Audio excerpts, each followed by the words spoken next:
The extra go for sure 10T and all the other dames and knights of the Federal Reserve District 7. Yes, the big. I have put a link towards, and we'll talk about it later on, towards the big Midwest Furry Convention No Agenda meetup. There is video, just so you know. I'm very proud of us. Fully! You've got karma. Extra goat, as requested, and thank you very much, and see you at the round table. I look forward to it. Next, call with a K in Rochester, New York. 200. Gentlemen, on Thursday's show, we received $200 donation from Zachary McLean, who gave a nice shout out to my podcast, WATP. Oh, that's As a thank you. Yes, we talked about it. Yeah. As a thank you to him and to both of you, I'm matching his donation. Oh, 2x.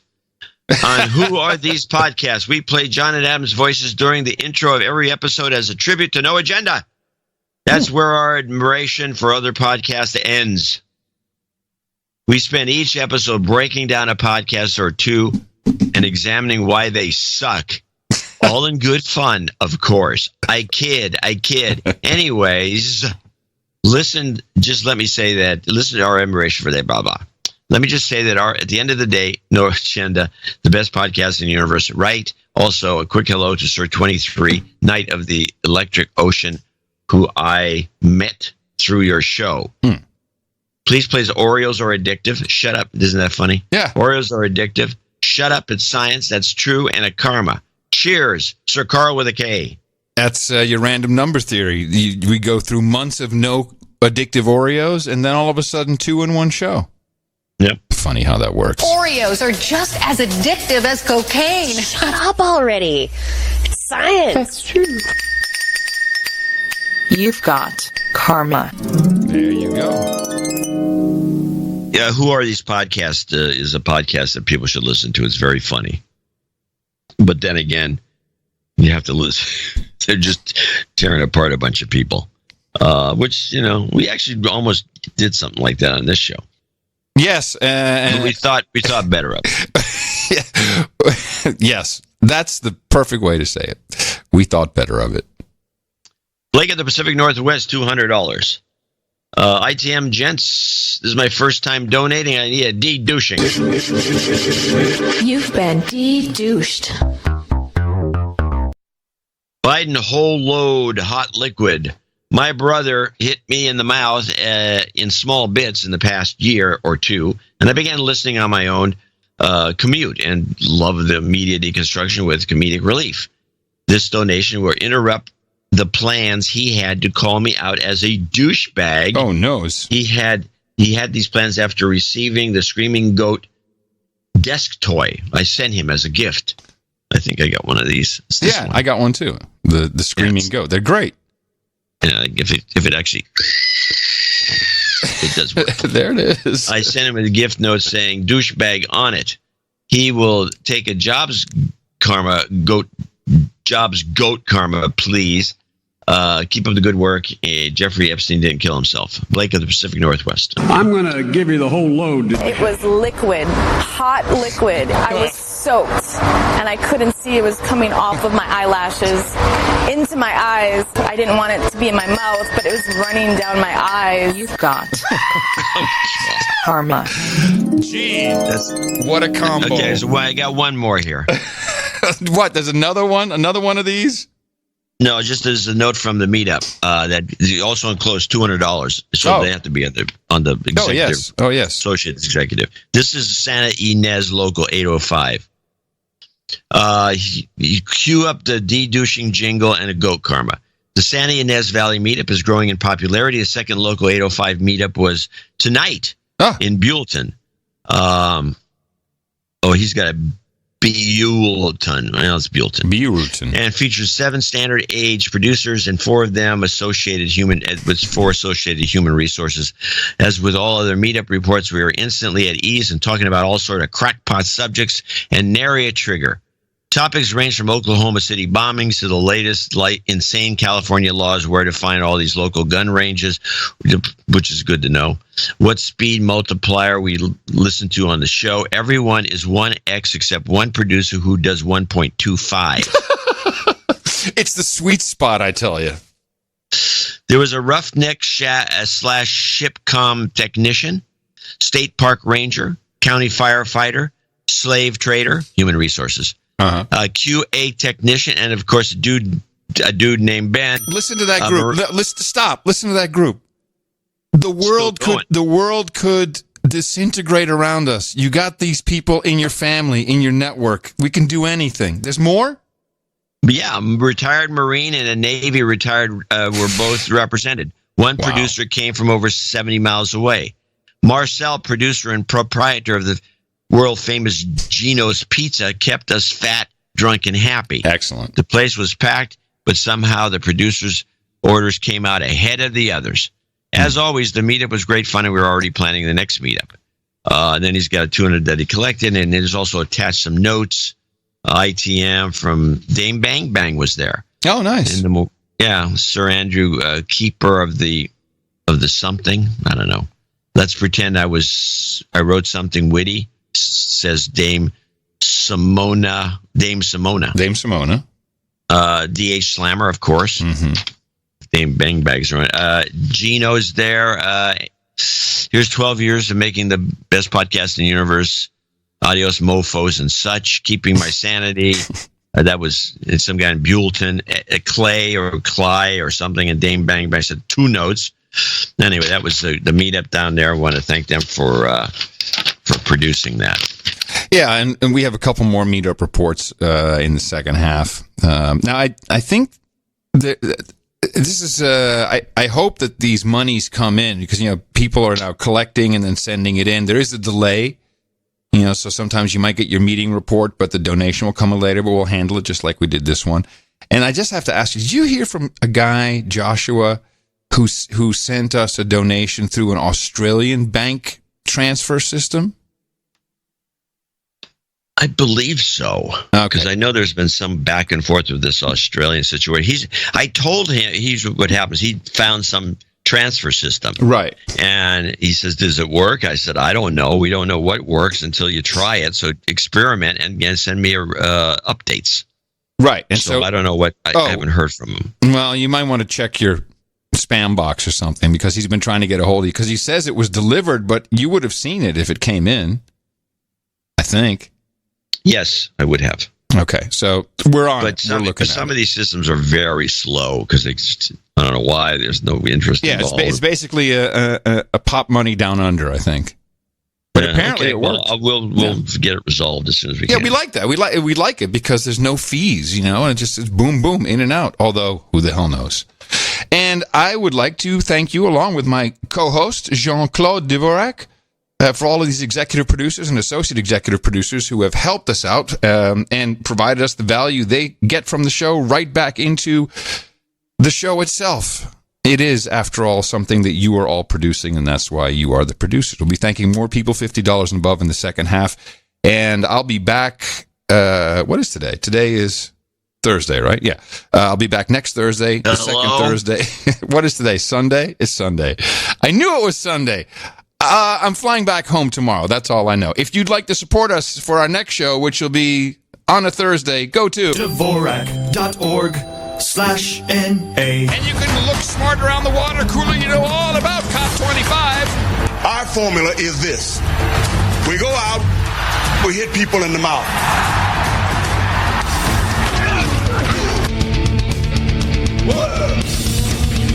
Order. Shut up, slave. Shut up, slave. I should mention about COP25, and no one's said anything about it. I assume it has to do with the relocation to Madrid. Mm-hmm. But the COP25 signage behind the dais and on the stage, it says COP25 Chile, Madrid. Oh, really? It says Chile still? I didn't even notice that. Yeah, it says Chile / in small letters, and then Madrid in big letters, like it was put on later. Well, yeah. Chile's going to take credit for it, I guess. I don't know. Somebody bought the sign and they didn't want to send it back. Yeah. Okay. Well, there are some. Well, you want to talk a little bit about impeachment? I do have. Yeah. Well, first, I'd like to remind everybody. My favorite clip. Yeah, I want to remind everybody as we go into the impeachment segment. Tomorrow, Monday, the 9th, there will be new hearings. But also tomorrow. No, they're supposedly gonna push them off to Tuesday. Oh, I thought they were going to do it tomorrow purposefully because of the Inspector General report that's coming out, which will include thousands of sealed indictments. The TikTokers, as they're known, they're TikTokers. People like Hannity and DeGeneva. By the way, Media Matters has noticed that Joe DeGeneva and Victoria Toonsing have vanished from Fox. They're no longer on the Fox business talking up the thousands of sealed indictments. They've been deplatformed. Well, you can't keep pulling this crap that this is going to happen. And by the way, on Wednesday, he's got too many. He's too specific. We have clips of him on Wednesday on a Monday saying on Wednesday. Right? But they're really gone now. So, and I was thinking about these hearings and this whole thing. I have a question. I just need to understand one thing. If I were in these hearings, and we all know they're really boring and people are asking all the wrong questions, the entertainment value is 0.1. It's just nothing of any. And CNN has a lowest ratings in 3 years amidst their constant impeachment coverage. But if I were asking questions, I would say I would like to know regarding this phone call that the president made with the president of Ukraine, Zelensky. Why is it that the otherwise reality-based television show Veep, the vice president uses video screens with all the world leaders, yet our president is like on a Bakelite phone, and they got people writing down what he said? Why is this? Why don't we have the cool video screens? Or do we? Or is it just the president with that big phone with all the buttons on his desk?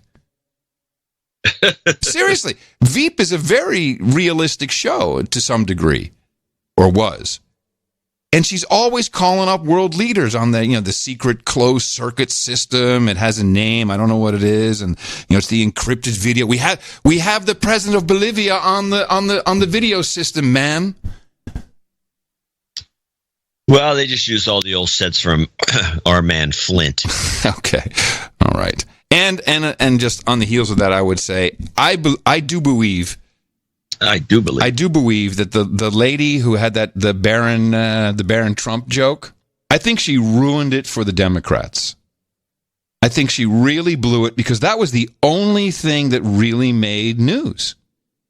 I mean, if you went on the street and said, "Hey, what did you hear about the hearings?" They'll say, "Oh, well, that woman, she shouldn't have said that." I can't remember her name either. Well, but yeah, she's a terrible person. I do have a clip of her that somebody picked up, I think, from 2003. It's 2006. Her name is Pamela Karlan. We both have the same clip. I shall play it. The rich, pampered, prodigal, sanctimonious, incurious, white, straight sons of the powerful do pretty well everywhere in the world, and they always have.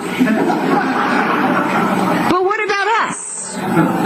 Snarky, bisexual Jewish women who want the freedom to say what we think, read what we want, and love whom we do. Yeah. Well, that's your clip. You don't have the same one? Well, my clip, I think, has a little better sound. I'm not sure, but mine has the little kicker at the end that you don't have. Oh, hold on. What did you name it here in your clip list?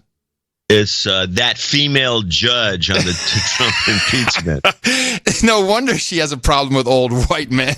Because we have more reason than they do to love America. Oh. The rich, pampered, prodigal, sanctimonious, incurious, white, straight sons of the powerful do pretty well everywhere in the world, and they always have.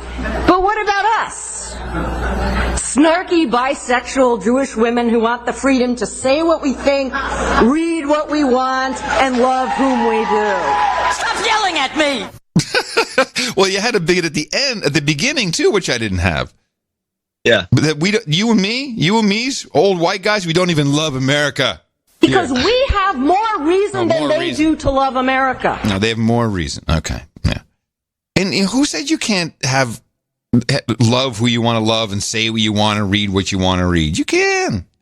There's no problem. I know what she's talking about. You know, she's being floated by some nut job group as a possible. But when Hillary Clinton wins in 2020, they'd like to see her as a Supreme Court justice. Oh, can you imagine? Yes, for the show, I mean, they can just pull up that clip that we just played, and she can't get in. She's already screwed herself. You can't do stuff. You can't say this sort of thing and expect to get approved. It's not going to happen. It was the who was the group here? Demand Justice. Of course, the climate change people. Yeah, demand justice. All right. Yes. So she made it interesting, but it was interesting outside of the actual entertainment portion that was on television the whole time.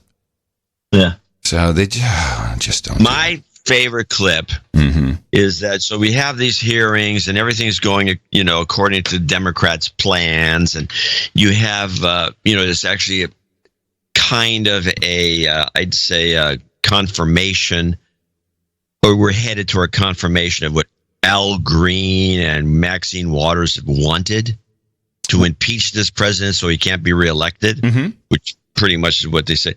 But wait a minute. Now that we're on a roll, it's not that we can't just bitch about anything we can think about. And so Al Green has a problem. Whoa. Mr. Speaker, I rise because I love my country. And I have a problem. But I also rise today with heartfelt regrets. It hurts my heart, Mr. Speaker, to see the Judiciary Committee hearing experts on the topic of impeachment, one of the seminal issues of this Congress. Hearing experts, Mr. Speaker, and not one person of color among the experts. What subliminal message are we sending to the world when we have experts but not one person of color? Are we saying that there are no people of color who are experts on this topic of impeachment? What is the message that we're sending? Fantastic. Mr. Speaker, if I am wrong, I will apologize. But if the committee is wrong, if the Congress is wrong, what will it do? People of color for too long have been ignored by one party and taken for granted by the other. Too often this happens. Not always, but too often it happens. Mr. Speaker, I refuse to be ignored and taken for granted. I came here to represent the people who are ignored and taken for granted. Not one person of color among the constitutional scholars. It seems that there's a desire among some to have the output of people of color without input from the people of color. Well, before we do anything, I'm going to give you clip of the day for that. Fantastic. Clip of the day. That is so fantastic. Isn't it great? The guy who is so worried about the racists currently occupying the White House, that's how he would say it,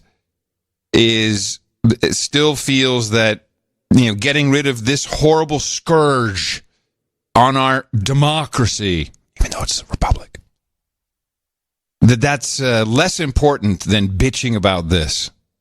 Yeah. But he's right. The key there was, he said, we've been ignored by one party. With that, he means Republicans, and taken advantage of by the other. No, not taken advantage, but taken for granted. Oh, taken for granted. I'm sorry. Same. That's even more. That's even better. Taken for granted. Yes. The black vote is in play.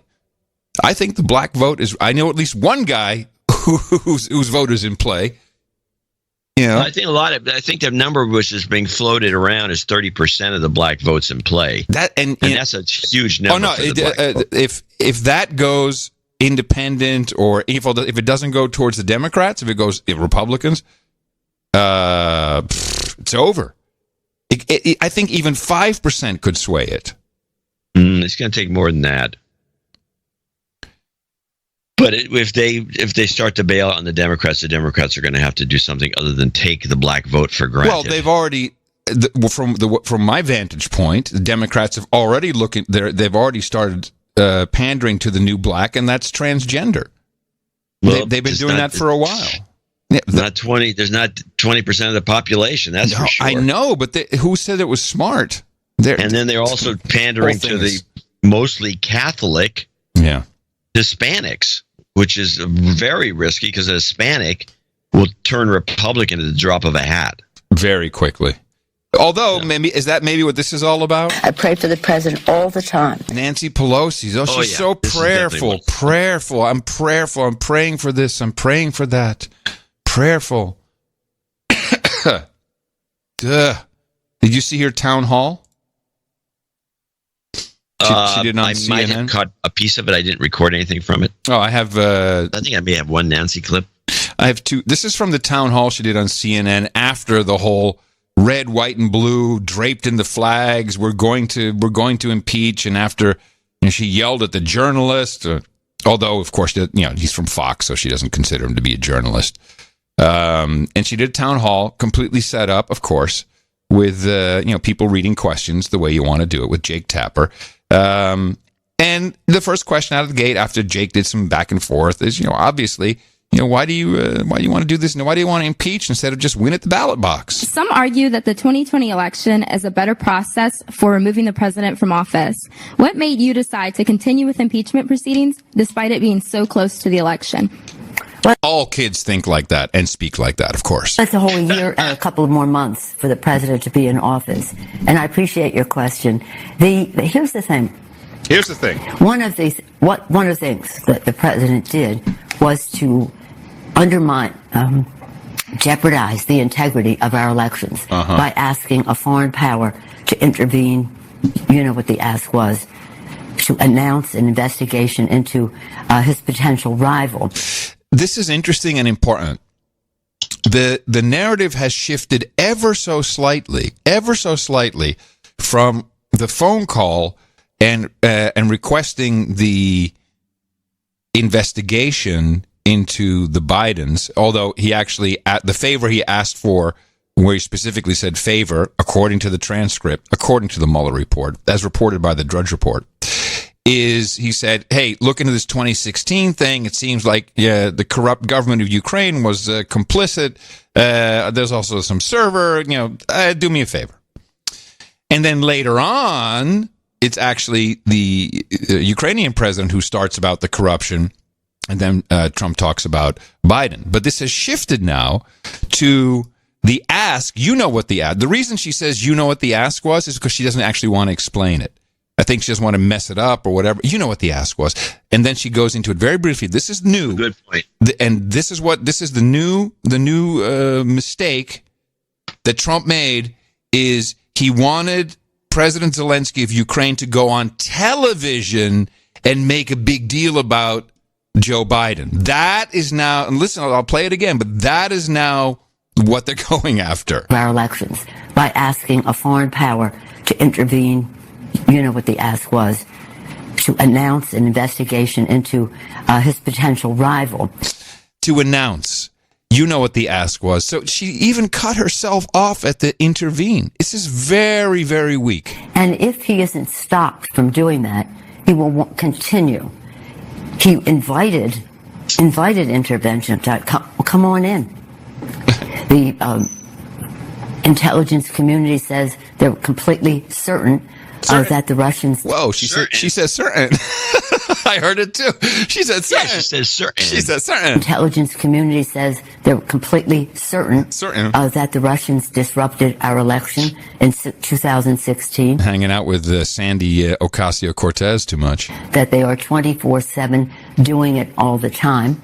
And so when the president is saying, well, the Ukrainians actually did it. You know, that their conspiracy theory and the rest. But that has to be stopped. Because what the president, one of his grievances, his offenses, is that he was jeopardizing the integrity of our election, and we cannot let him continue to do that without holding him accountable for it.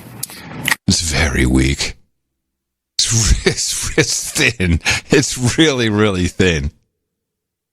But that's the new narrative that I got from the town they're going to have they're going to have to figure out what they're doing, because they seem to be a little rudderless. A little?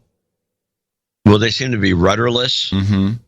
And you get the sense that the Nadler and the Schiff are arguing with her constantly about how to go about this, but she's the boss technically, and so she's going to call the shots. Now they're going to write up some papers. You know how long they're going to let this drag out? I'm not sure. Well, Pelosi has her own issues now with Ukraine, and I have to say, OAN, One American News, they've decided to start kicking some ass. And I still really don't, I think they're Christian faith-based, I think, is their deal. Yeah, definitely. And it's a family owned. But they are going after, the issues that we've discussed, and we've played clips and we've had many discussions about. And they really see eye to eye, at least with me, I think with you as well, about all of that was going on with Ukraine and this gravy train that everybody was on. Now we have to go back to 2000. What was it? 12? I don't remember now. 14. When we basically co-opted the entire government. We determined who was going to be in the government with a coup, with snipers who were killing people, killing the Ukrainian cops and security forces with snipers.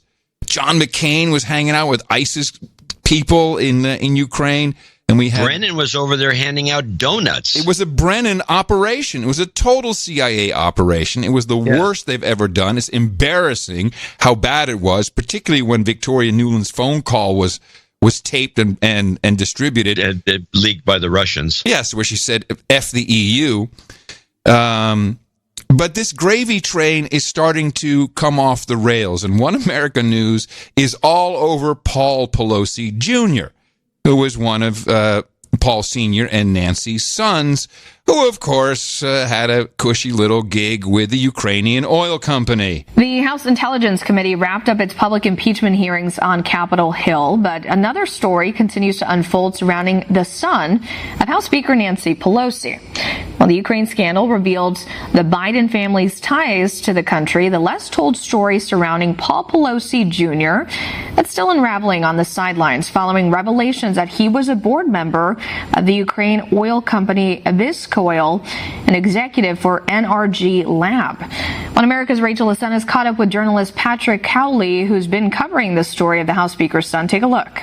I wanted to follow up with you because you've been covering this Paul Pelosi Jr. story. We now know that two major Democrats, Nancy Pelosi and Joe Biden, have sons with business connections in Ukraine, and we just went through that public impeachment hearing centered around that Ukraine phone call between President Zelensky and President Trump. How do you think the Paul Pelosi Jr. story plays into this Democrat-led impeachment effort? I think it's clear that Democrats and also establishment Republicans, people of the political class, were using Ukraine as their own personal piggy bank by putting their family members on the boards of companies to act as surrogates. This is total quid pro quo. Foreign aid, I believe, was used in order to grease this foreign country, Ukraine, in order to advantage the private sector business deals that were being done by these Democrats. What specifically do you think should happen next when it comes to Paul Pelosi Jr. and Nancy Pelosi? I believe that Republicans in Congress have subpoena power and they're not using it. I think Republicans are on defense during this entire impeachment process when President Trump is out there saying, look, I'm exposing the corruption. I'm exposing the private sector business deals, the cronyism that was going on in Ukraine, the corruption, and in fact, by law, the United States is supposed to help Ukraine clean up their corruption. And so this is all a diversion in order for the Democrats to ameliorate themselves of these private sector, very shady business deals that they were doing.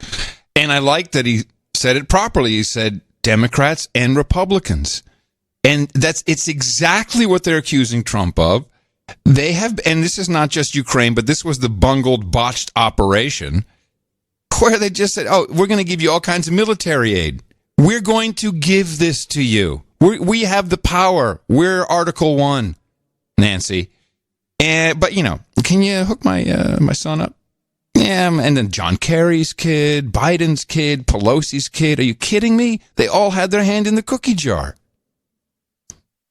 And I'm sure the never Trumpers. It seems like this has got in the olden days. This has the New York Times, the LA Times, the Washington. This has the big boys should be all over this story. Thank you. This is your All the President's Men. This is your Bernstein and Woodward and Hogwarts. Those guys should be all over this. You're so right. No, you're so right. Not. But I have a little more evidence of this new narrative because they have this a bit of a problem. The New York Times started this.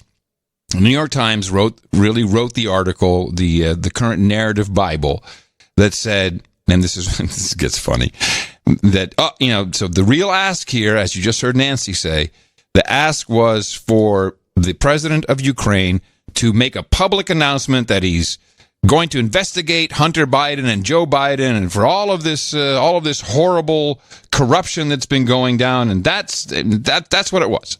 And the New York Times wrote something extra.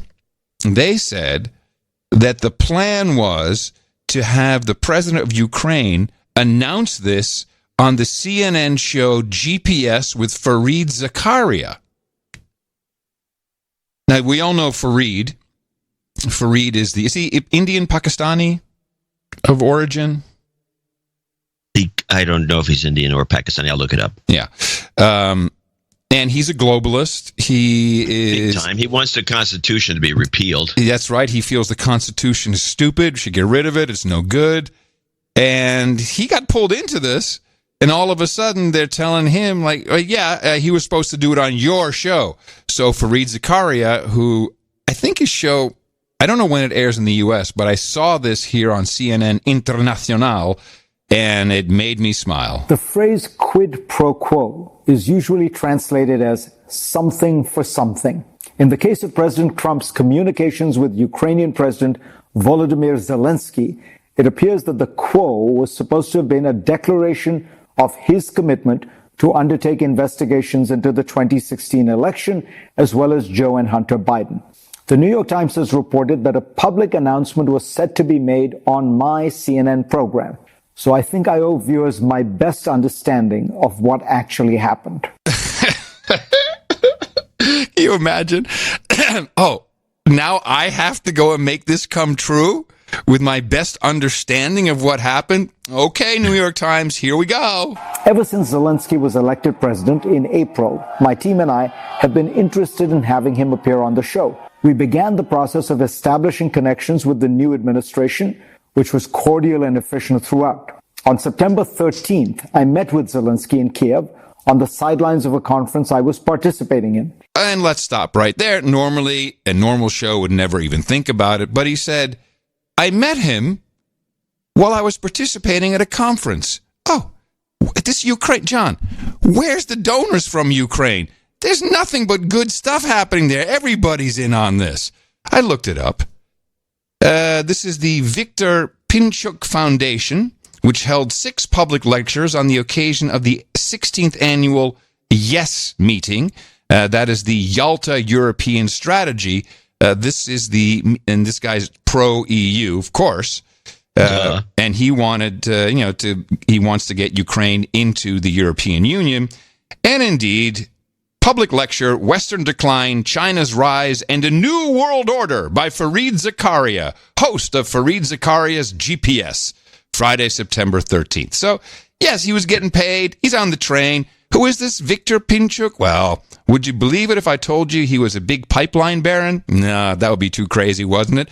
More people sucking off the oil teat of Ukraine. Way to go, guys. Way to go. He came across as smart, energetic, and with a much sharper feel for politics than you might expect from a neophyte. What's a neophyte? A beginner. He came across as smart, energetic, and with a much sharper feel for politics than you might expect from a neophyte. Of course, I'm so used to the real politicians who really understand how you're supposed to do these things. But this neophyte wasn't too bad for a comedian. It was a brief conversation, but we did discuss most of the big issues he faces. Ukraine's relations with Russia, the U.S., economic reform, and corruption. We also talked about whether he wanted to do the interview in English, which he speaks well, or Ukrainian.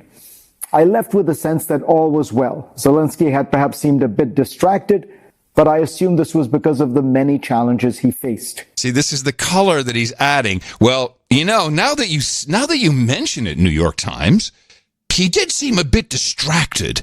Maybe because he was thinking, oh boy, this is the show I'm going to announce the Biden corruption scandal on. Yes, he did seem distracted. It's a testament to Zelensky's skill that he did not let on in any way the immense pressure he was under. Maybe he wasn't under any pressure, but okay, let's put it that way. Amazing how the neophyte was able to fool me, Fareed Zakaria, the man who does speeches about the New World Order. It was surprising that he just... As we now know, for months the Trump White House had been mounting an intense campaign to force him to publicly announce those investigations. He had tried to resist and put them off in various ways, but ultimately decided he would have to give in according to the Times. According to the Times. Nothing that he didn't, there was no ask. He didn't ask Zakaria, can I talk about this? It never came up, but okay. His team apparently concluded that since he was planning an interview with me anyway, that would be the forum in which he would make the announcement, though neither he nor any of his team ever gave us any inkling of that. However, after my meeting with him in Kiev, my team had begun to discuss the potential logistics of the interview with his team, time and place. But the ground had already begun to shift. Just imagine Zelensky's dilemma. By the time I met with him in Kiev, he knew the aid had been released, but the backstory had not yet broken into public view. So this makes even less sense. So the aid had already been released. He knew the aid had been released, but somehow he was under enormous pressure to still mention this? I mean, I thought he was supposed to mention it before the aid was released. Isn't that how it goes? Isn't that what quid pro quo is? Ukrainian officials... What? Yeah, that's what it is. Aid had been released, but the backstory had not yet broken into public view. Ukrainian officials I spoke to about the release of the aid at the time were delighted but a little surprised and unsure as to what had happened. Zelensky and his team were probably still trying to figure out whether they should still do the interview. A few days later, on September 18th and 19th, the Washington Post broke the story wide open. The interview was called off. We are, of course, still trying to get it. Well, there's only one thing I can say about that. Bullshit! They threw that... Zakaria is an Indian, a Muslim Indian. You don't have to say it with such disdain. Well, he's a Muslim Indian because, well, I didn't mean to say it with disdain. And I probably would be inclined to think he's a Muslim atheist because he went to Yale and then Harvard. It's pretty hard to be religious. And he was busted for this. He got his PhD from Harvard in government studies, which is dubious. He's on the board of the Council on Foreign Relations. Oh, yeah. Yeah. And he's so no globalist. There's this going on. But the thing that's interesting to me is that he was busted for plagiarism. Yes, several times, I think. Yeah, he's a plagiarist. And then it's like, I know people that have been busted for plagiarism, and there's different ways of getting around it. We discussed it on the show. But 6 days, I'm going to read from the wiki page. 6 days later, after a review of his research notes and years of prior commentary, Time and CNN reinstated Zakaria. Time described the incident as, I don't know, isolated. It's not intentional. And CNN found nothing that, what it says to me is somebody said, hey, this guy's working there for a reason. You put him back in there. We don't care what you think. Well, the New York Times didn't give him a heads up. He was caught flat-footed on this. It was actually longer. I cut out some irrelevant bits, but he just was talking around the sub. But basically, he's like, he can't really back up the claim. Didn't look nervous. The guy was funny. Didn't come up. Then he didn't do it. Canceled the interview. Yet this is the big ass that Nancy Pelosi apparently is basing the impeachment, the articles of impeachment on. Well, they're going to have, I don't know how they're going to pull this off. The real problem the Democrats have is that they are corrupt and stealing money. Well, besides the fact that they're a corrupt operation stealing money, taxpayer money when you start seeing what this real source is, or taxpayer money, that's where they get rich in office. But insofar as the impeachment, the technicalities of the impeachment are concerned, if they actually go through with it, or they vote it in, they may not vote it in. I mean, it's possible some Democrats will have a clue. They will have pushed this over to the Senate right during the period where many of the senators that would be involved in the trial have to be on the road promoting themselves for president nominee for the Democrat Party. Yeah, the timing could not be worse. The timing is bad for them. It's good for Hillary. Yes, it's very good for Hillary. It's just a matter of waiting. It's all happening. It's all happening. Wait forever. Anyway, as a side, what's the word I'm looking for? Something note. No, not even a side note, but something because of all of this coup d'état in 2014 actually.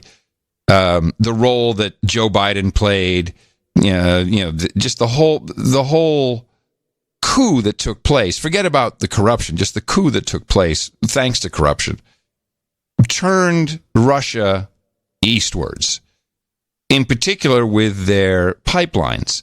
And just 6 days ago, Vladimir Putin participated in the official opening of the Power of Siberia natural gas pipeline to Asia, servicing China.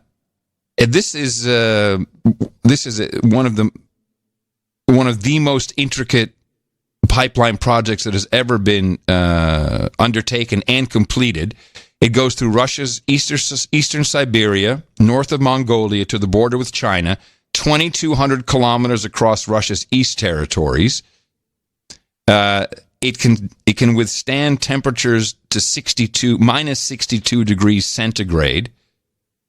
It can withstand earthquakes, and it connects up to. There's two underwater pipelines under the Amur River, and it connects to the Chinese gas pipeline going into Shanghai. And it just opened. Gas is flowing, and they're going to start with 38 billion cubic meters a year, but they believe that they can crank that up to double that amount by 2025. So good work, everybody. Good work. Yeah, well, you can blame the Democrats on this one. Because they've been trying to get, and I'll Russia say not just Democrats. It's Congress. It's the whole kit and caboodle.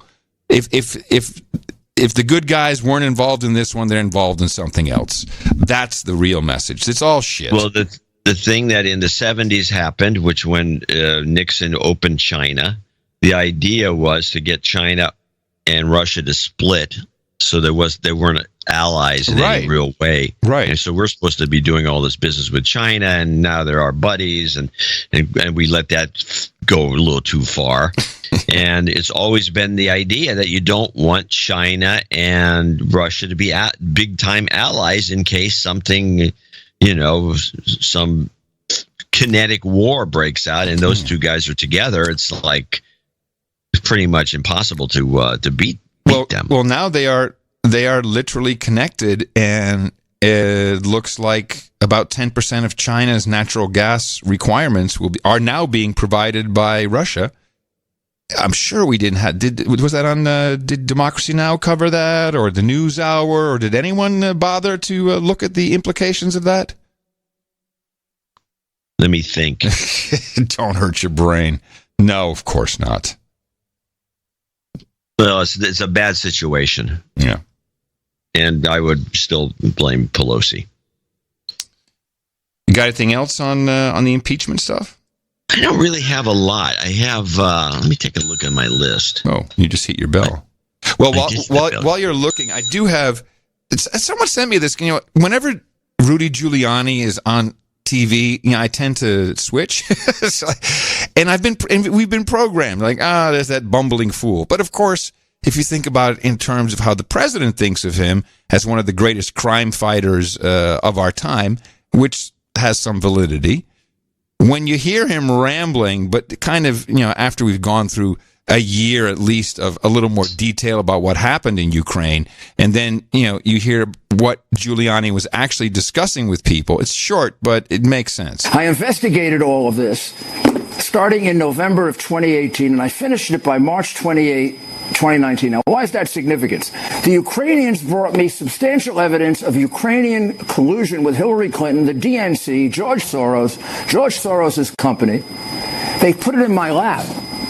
They came and gave me testimony. This is under oath. It's signed under penalties of perjury by Viktor Shokin. He's more than willing to come to America and testify before Congress and point the finger at Joe Biden and his son and basically support what the president said. It's no wonder that Saturday Night Live makes consistent fun of this guy. He's dangerous to a lot of people. Yeah. He's got like a hanging judge mentality within a district attorney's body, or what's left of one. And he does not, and he is likes to go after people. That's what he's always done. Semi-ruthless, according to people who have been involved with any of his targeting. Yes. Okay. Well, we'll see what happens. I think they're making a mistake by attacking him. Well, this has been nonstop. They're trying to get him thrown in jail. I do have the Pelosi clip of the weird accusations clip where she's just mumbling and bumbling. I don't know what the hell she's saying half the time, which was part of the press conference. Only 32-second clip. Our democracy is what is at stake. The president leaves us no choice but to act because he is trying to corrupt once again the election for his own benefit. The president has engaged in abuse of power, undermining our national security and jeopardizing the integrity of our elections. His actions are in defiance of the vision of our founders and the oath of office that he takes to preserve, protect, and defend the Constitution of the United States. She says she slips in this stuff. These guys do this all the time. They slip in little gems. And what she slipped in on that one was he's once again trying to corrupt the election. Yeah, once again. As if he did already once, but he didn't. It was the Mueller report pretty much said he didn't. But they keep hanging their hat on the Russian Mueller report nonsense, and they just keep doing it. They never let up.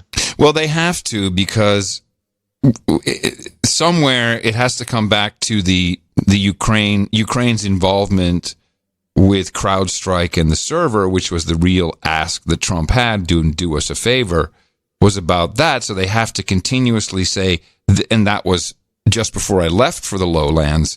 That was the talking point was, really, Ukraine? That's Russian disinformation, man. Don't you know that's disinformation? That's been debunked. It's a conspiracy theory. It's Russian disinformation. So they have to keep that going, and the only proof they have is by saying, the entire intelligence community agrees. No, it was really only one. It was really only the director of national intelligence who agreed. The other 16 agencies actually said, well, we didn't really sign off on it like that, but okay. So they have to keep it going. But I mean, the timing of it is flabbergasting to me. I mean, it also gives Trump so much time. A whole year. He could burn them all and then go into the election. Well, stupid. I just don't it can only be panic moves. It's not, there's no rhyme or reason to how they're going about this. No, they seem to be, panic may be what's going on. It has to be. Podcasts are the best thing in the universe, of course. I can say that as one of the inventors. Because you get people to say stuff on podcasts that's just fantastic. You never hear it on mainstream. Our friend, the Mooch, Anthony Scaramucci, he has a podcast. Did you know he does his own podcast? I heard about this. About the podcast? Yeah. It's called Mooch. I have not heard the podcast. It's called Mooch and the Missus. He does it with his wife, which is very funny. And he brings in a guest, Dylan Howard. He is Australian entertainment journalist who is the vice president and chief content officer at American Media. He oversees Us Weekly, OK, Star, In Touch, Lifestyle, Closer, National Examiner, Radar Online, National Enquirer, and the Globe. He is the Ratmeister of all meisters. And they're talking about Epstein. Epstein, murder or suicide? I've got to think murder. Yeah. And I do believe that he was acting as a foreign agent of a foreign government. And I believe setting people up. I've actually seen photos inside his New York penthouse. There is one room that is lined with industrial-sized Xerox machines. Next to it is a room that has a bunch of screens. So every room was being taped. Every person was being watched and listened to. I believe he was acting as an agent of a foreign government in a classic honey trap system. All those tapes come out, Tim? Someone has them then, right? Does the FBI have them? The FBI theoretically should have them. Mm-hmm. So too should local authorities in Palm Beach County, where he had a house. In Florida, there is a law called the Sunshine Law, which means that you can get access to every police record. I sought those tapes. Now, according to the local authorities, they don't exist. And as part of the book that's coming out in December called Epstein, Dead Men Tell No Tales, we speak to a former Palm Beach police officer who now has asylum in Russia, who says that he's in possession of all of the Jeffrey Epstein tapes that were recorded. And New York, or just the Palm Beach? Just Palm Beach. Oh, those got to be really salacious tapes then. You would imagine if what he says is true, and that these tapes exist, and that they are encrypted and they're in Russia. This guy fears for his life. That's why he's been given asylum. That means Vladimir Putin has those tapes. Exactly right. And so that could be, could be some people on those tapes. I mean, we see pictures of exactly President right Trump with him. There one thing I can assure you is I can say for certainty that MI5 is concerned that Prince Andrew is caught on tapes and that those tapes are in the hands of the Russians. Compromat. Well, that would explain the bum's rush that Prince Andrew's been given after he tried to get himself out of a pickle by being on a couple of these interview shows, and then now the royal family's just shipped him to Siberia. Supposedly, we should not hear from him again ever. Well, I'm trying to see how I can word this. I got a note from one of our producers. And this producer travels around the world, and this producer was at a Miss contest of a different country, so not Miss America, maybe one that would lead up to Universe. And Prince Andrew was there, and he immediately tried to get rid of his security detail and was saying to the girls, hey, you can come and stay at Buckingham Palace with me. He was trying to hook up with him, and no success, because, of course, Ghislaine Maxwell wasn't around to help him out. But the Randy Andy thing, I mean, he's a sleaze. The guy's a total douche bucket. And so, I think you make a good point. It's like, we really got to clean up some tracks here. I just love that the Mooch does that on his podcast. I mean, it could be total fake news. I don't know. I like it, though. Good, though. It's good I like it. Material. And that's like the tweet that's been going around. Some woman who talked about Ghislaine Maxwell giving Clooney a blowjob. I was going to bring this up. Tiffany Fitzhenry, who does decent reporting, She does. She's pretty good. She did a random, well, not random, but she did a search for George Clooney on WikiLeaks. Came up with, what was she saying here? She came up with interesting results, what she thought was most interesting and wrote about, and I put the article in the show notes, 276 global intelligence files that mention George Clooney by name. 1,507 Sony emails that document and mention George Clooney. That's expected, of course. But there's 98 DNC emails, 26 Podesta emails. But this global intelligence, which is Stratfor, which is the Spooks for Hire outfit in Austin, we got a lot of them. 276 global intelligence files, all, and I've linked to it in the show notes. It is quite fun to see.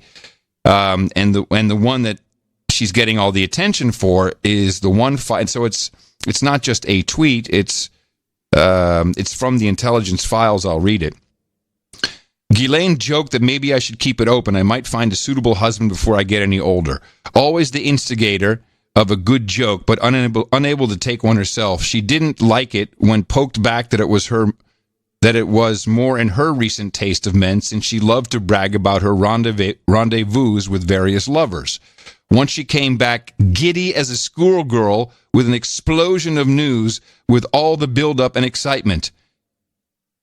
You'd think she was the next crown princess, she was so excited. But she had actually given George Clooney a blowjob in the bathroom at some random event. She never let that one down. So you take Clooney with his satellites, you take Clooney with all the things he's doing. You know, we've been saying it on this show for years. George Clooney is a spy. Well, there's a sentence that needs a bit of qualification. What? Wow, I've never even heard the original for that. I thought I was playing the jingle. Wow. Did we lose the jingle? I don't know. What do you mean, we? Damn it. This is what I meant. George Clooney. George Clooney. George Clooney is a spy. Big build-up. Big fail. Way to go, Curry. Damn it. So, yeah. Tiffany Fitzhenry. She's pretty interesting. Yeah, well, this of course is another story. It's going to go into the dumper because it's got nothing, doesn't have enough to do with Trump. Yeah, exactly. More Trump! I'm going to show my support by donating to No Agenda. Imagine all the people who could do that. Oh yeah, that'd be fab. Yeah, on No Agenda in the morning. And we do have for show 1197. We will thank them now. Starting with Eric Ars Joe, I guess. I can't. He's Swedish. He's in Stockholm. Let me see. Came in with $199.99. We're going to bump him up. You're going to make him associate exec? Yeah, because it seems that's like a currency conversion thing. Yeah, that's what it looks like to me. Yeah, okay. Dude named Ralph comes in right after that at $127.41 from Miami, Florida. Colin Preston, $127.41. No jingles, no karma. Tim Esau. You know, we had a politician with that last name. I think it's Esau, something. And Tigard, he's over there with the Grand Duke in Oregon, yeah. $123.45. And he's also in Local 33, which is. This is, I don't know what this is. Local 33 donation swap for credit to another Local 33. Okay. Hold on a second. This is where I knew I knew this would fail. Damn it. Hold on. What's the okay. This one, they did a meetup and they did donation swap, but this is what's so confusing. Because I think they did that on the spot, and then the idea was that because I asked about it, I got an email. The donation swap is everyone donated money, they threw that into a bucket, and then they pulled it out, and then so you might have done $10, you could get $5, or you could get $50. That was kind of their Christmas Secret Santa idea, which was interesting. But I thought it was all going to come in as one donation, and now I see it's already been split up. So you got to be careful when you do it. And it's. I don't care. It's just I want people to get credit properly, and it's not going to work this way if someone then sends in their swap. You know what I mean? Not really. Yeah. Okay. But all right, we'll just read it as is, and we'll deal with it. We'll deal with it. Yeah. But it will be fixed with a memo somehow.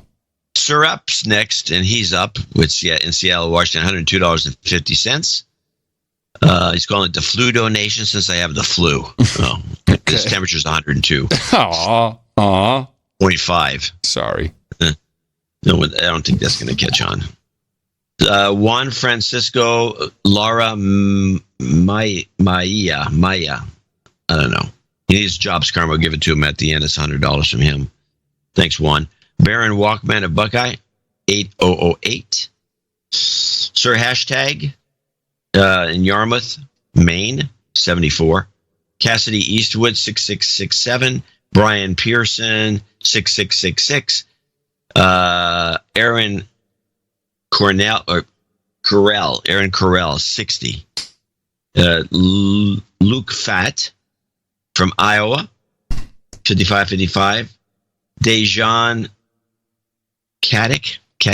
That's an Eastern European name. It could be pronounced. Yeah, he's from Russia. He wants to see how Dvorak will butcher my name. Can I try it? Dejan Katic. I'm wondering. Sergeant Postal in Miami Lake, Florida, 5533. Ryan Smith in Raleigh, North Carolina, 5510. Matthew Durney, 5432. Charles Quinn, 5280. The Mile High donation. Oh, we forgot all about that. Yep. Used to have that as a regular donation. Hans Lukes in Brooklyn. Now, Hans says, thanks for the fantastic show. 2 Thursdays a week. My friend Joe Arco tried to hit me in the mouth years ago. I finally gave in this August. Now I'm out here swinging wildly, hoping to hit a few more in my wake. Oh, so it's not a dedouching. And besides, he didn't ask for it. Okay. Thank you, Hans. Swing away in Brooklyn. $50.33 from Hans. Sir Sage of Whiskey Flats, $50.01. He's also the Baron of Minnesota, I think. Yeah, well, he would like to... I think this was the email that went back and forth. He would like to know how to claim a protectorate. Which is a good question, because people think that you have to do that and it's announced again, or you're in charge of all that. Well, I just produce this stuff. What are we doing with that? Yes. Yes. How does it work? It will be addressed. It will be addressed in the next meeting of the Peerage Committee. It results in a memo, by the way. Okay, another memo. Damn it. Edward Mazurek in Memphis, Tennessee, 50. Jonathan Meyer in Xenia, Ohio, 50. These are all $50 donors. I'll just read their names and locations. Michael Welsh in North New York. North Mass something. Larry Hay in Mooresville, North Carolina. Tony Smith in Fort Worth, Texas. Baroness Monica in Dayton, Alberta. Dayton something Valley or something in Alberta, Canada. Maybe I stretch this box out here. It's Drayton Valley. Yeah, there it is. I got it. Yeah, it's North Massapequa for our friend Michael. Yes, Drayton Valley, Alberta. James Martin in Beaverton, Oregon. Portland Local 33, part of the Portland Local 33 group. And by the way, Baroness Monica says she really enjoys the shows lately. So lately, okay, lately. Well, good. So I want to thank all these people for producing Show 1197 and helping us get it off the ground. Yeah, and I want you to know that all of you, also our execs and associate execs, but also people who come in under 50. A lot of that's for anonymity. But people are on the programs. Get on the program, people. It's good to have a sustaining donorship, and we appreciate it. It can be quite low. It can be $5 a month, but go to Dvorak.org/NA to find out. In just 3 shows, it'll be our 1200th episode.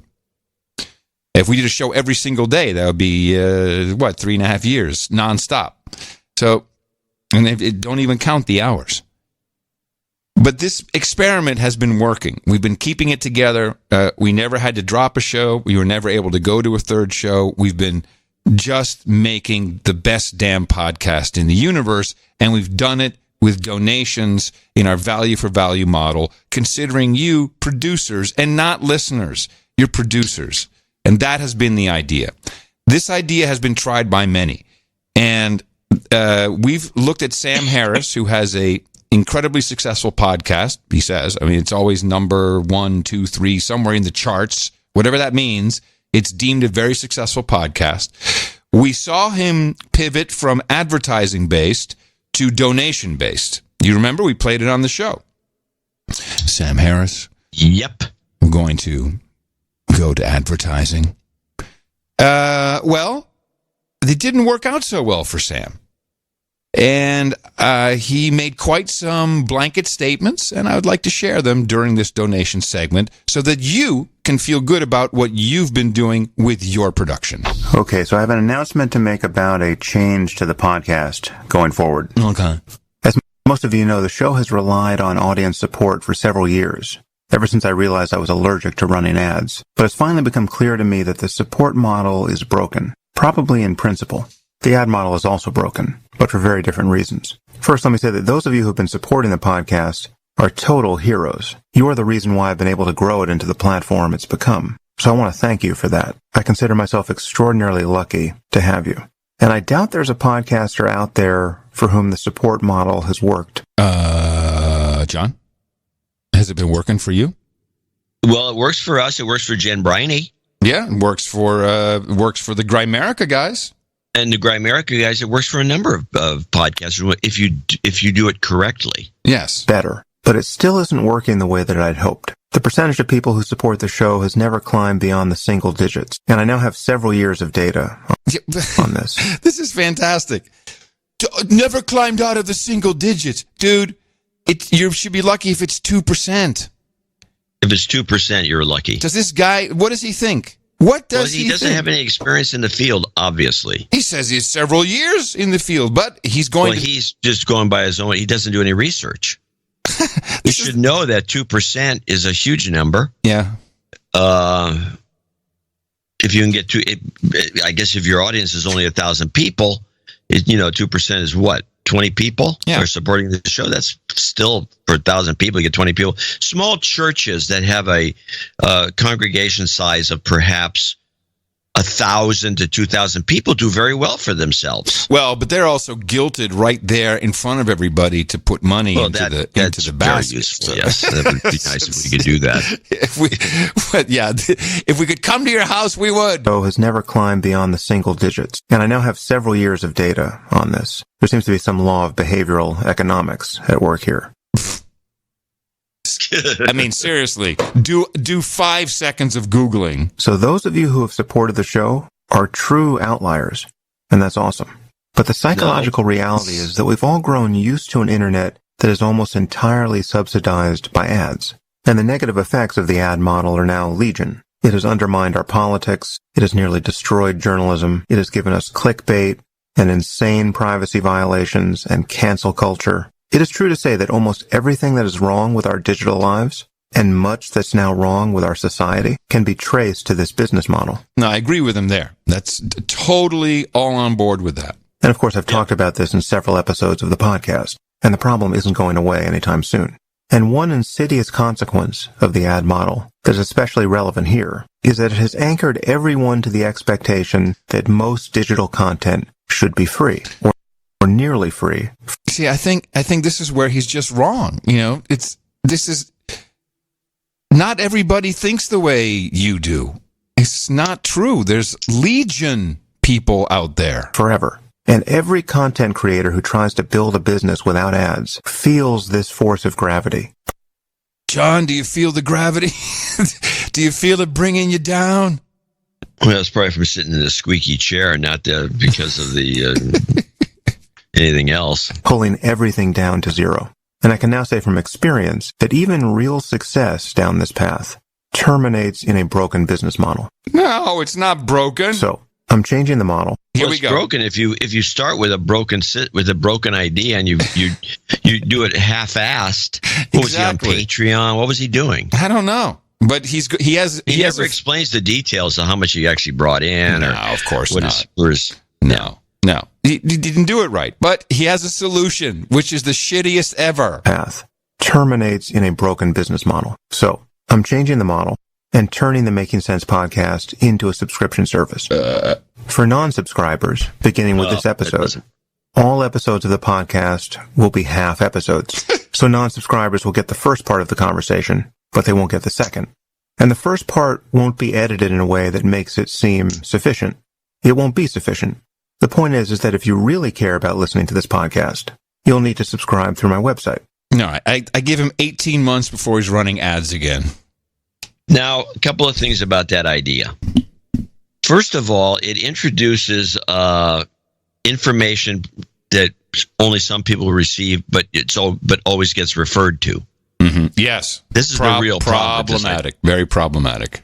So you're talking about something, and it also causes a problem, especially with the two of us.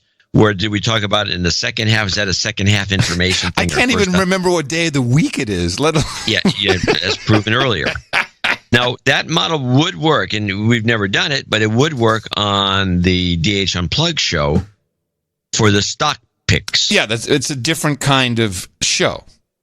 Yeah, and you could do stock picks that you had to pay to listen to. Right. And that would make sense. And, we just never implemented that idea, but it would make sense there. But it doesn't make sense in an pure information show like this or anybody's show, including especially his. And it becomes exclusive, which really annoys people. But you know what the mistake is? So let's say I'll be very generous. Let's say he has 3%. He said the single digits, so I don't know. I'll just say, fuck, it doesn't matter, 5. 5% are your producers. So now you're going to cut off everybody else. So 95% of the people who were listening could have been potential supporters, can hit people in the mouth, can give you ideas, can give you feedback. He is just saying, F you, you don't count. Although, and I didn't clip this, he said, if you can't afford it, send me an email, we'll give you a year for free. Like he's a pharmaceutical company or something. Yeah, that's very patronizing. Insulting, yeah. Well, good luck with that. I don't know. We could talk about this kind of thing forever, but I think we should maybe move on to some interesting topics. Like, for example, well, I have a knighting, and we have a meetup report. Right, we actually have business to do. We do have some business to do. So anyway, my point was, thank you very much for sticking with the model, because it is working for us. Look, we're not driving Ferraris. We don't buy houses in Beverly Hills. I think he has a nice house, but we're doing a show with you, and we're happy about it. And please support us for the next one, which will be just only 3 more to go before episode 1200. Dvorak.org/NA. All right, I have 2 knightings here. We don't have any birthdays, which is interesting. It doesn't happen very often that we have 0 birthdays. Also, we have no title changes, but we do need... I thought I saw a birthday in there somewhere. No, I got no birthday. In the spreadsheet? Or in the email, I'm not sure. No, because it would have been yellow on the spreadsheet, which I don't see. And I know this is not on the spreadsheet, but no, there's nothing in the email. Well, if there's one, we'll make good. We absolutely will. But for now, let's get some knights up here. Hello, do you have a blade? Yeah, I got a big one. I got the big one. Yeah. Is that a big blade? You're just happy to see me. Paul Yassi and John Foley, both of you stepping up here, gentlemen. You too are about to be inducted into that club. It is the club of the No Agenda Knights and Dames. We sit here at the round table. We have all kinds of goodies to munch on, so to speak. And I hereby am very proud for your contribution in $1,000 or more to the No Agenda Show to pronounceicate you, Sir Paul, Knight of the Command Line, and Sir Jofo, the Plundering Knight. Gentlemen, for you, we've got Hookers and Blow, Rent Boys and Chardonnay. We have Coffee and Baileys. We have Cookies and Vodka. We got Pog and Poi, Rabbit Meat and Goat Milk, Cowgirls and Coffin Varnish, Breast Milk and Pablum, Ginger Ale and Gerbils, Bong Hits and Bourbon, and, of course, Mutton and Mead. If you just go to noagendanation.com/rings, Eric the Shill will take your information. We'll get those rings out to you. These are real signet rings. You get sealing wax, and of course a certificate, and you can send official No Agenda Nation correspondence, and eventually you can get your peerage and get your claim your protectorate when you get up to the Baron status. And thank you again for supporting your podcast, the best podcast in the universe. No Agenda Meetup. All right, meetups. It's like a little party. This is where the human resources of Gitmo Nation come together and have human interaction at a basic level. And it works extremely well. People enjoy it. You heard it earlier in our first segment. And I need to immediately tell you off the bat that the Austin No Agenda Local 512 meetup is happening today at 2 o'clock, which I don't know, the show will barely be over by then. And this will be at Doc's Backyard in Sunset Valley. Yes, Sunday today at 2 o'clock. That's rather early. Then we have the 10th, which is Tuesday. The Hamburg Douchebags Meetup in Hamburg, Germany at the Barley and Malt at 7 o'clock. Fab OTG is your host. Wednesday, No Agenda Local Barbecue Run, Upper Peninsula, Michigan, 6:30 Eastern. 6:30 Eastern. I don't know if that's Eastern, but it says 6:30. Check noagendameetups.com for sure. Darren of Upper Peninsula is hosting that at Dickey's Barbecue in Plymouth. Thursday, Myrtle Beach Christmas Meetup, 7 o'clock at Rusty Jones will be doing that. Make sure you check noagendameetups.com for the venue. And Saturday, the No Agenda Central Texas Meet Shoot. Oh boy, this is the one. This is where Scott, our meat shoot? Yes, they're going shooting at the Lone Star Gun Range right outside of Lockhart, Texas. Come rain, snow, or shine. More details at noagendameetups.com. Sir Scott Baronet of the No Agenda Armory is organizing that. Also on Saturday the 14th, the Eastern North Carolina Shills. They will be at the Cleveland Draft House in Garner, North Carolina. The No Agenda Central Florida bi-monthly meetup number 3, 6 o'clock at Deadly Sins Brewing in Winter Park. And that's it for also the 19th, my goodness. The Charleston, South Carolina Holiday Time meetup, 5:30. And that will be at Edmonds Cast Brewing Company and the Valley of the Sun Slaves in Scottsdale, Arizona, 5 o'clock on the 20th. Still coming, January 3rd, Amsterdam. January 9th, Beirut, Lebanon. This is a real meetup. Jesse Coy Nelson, as it turns out, who does a lot of our No Agenda End of Show mixes, is a traveling teacher. He has been in Korea for the past couple of months, and he still does a mix almost every show.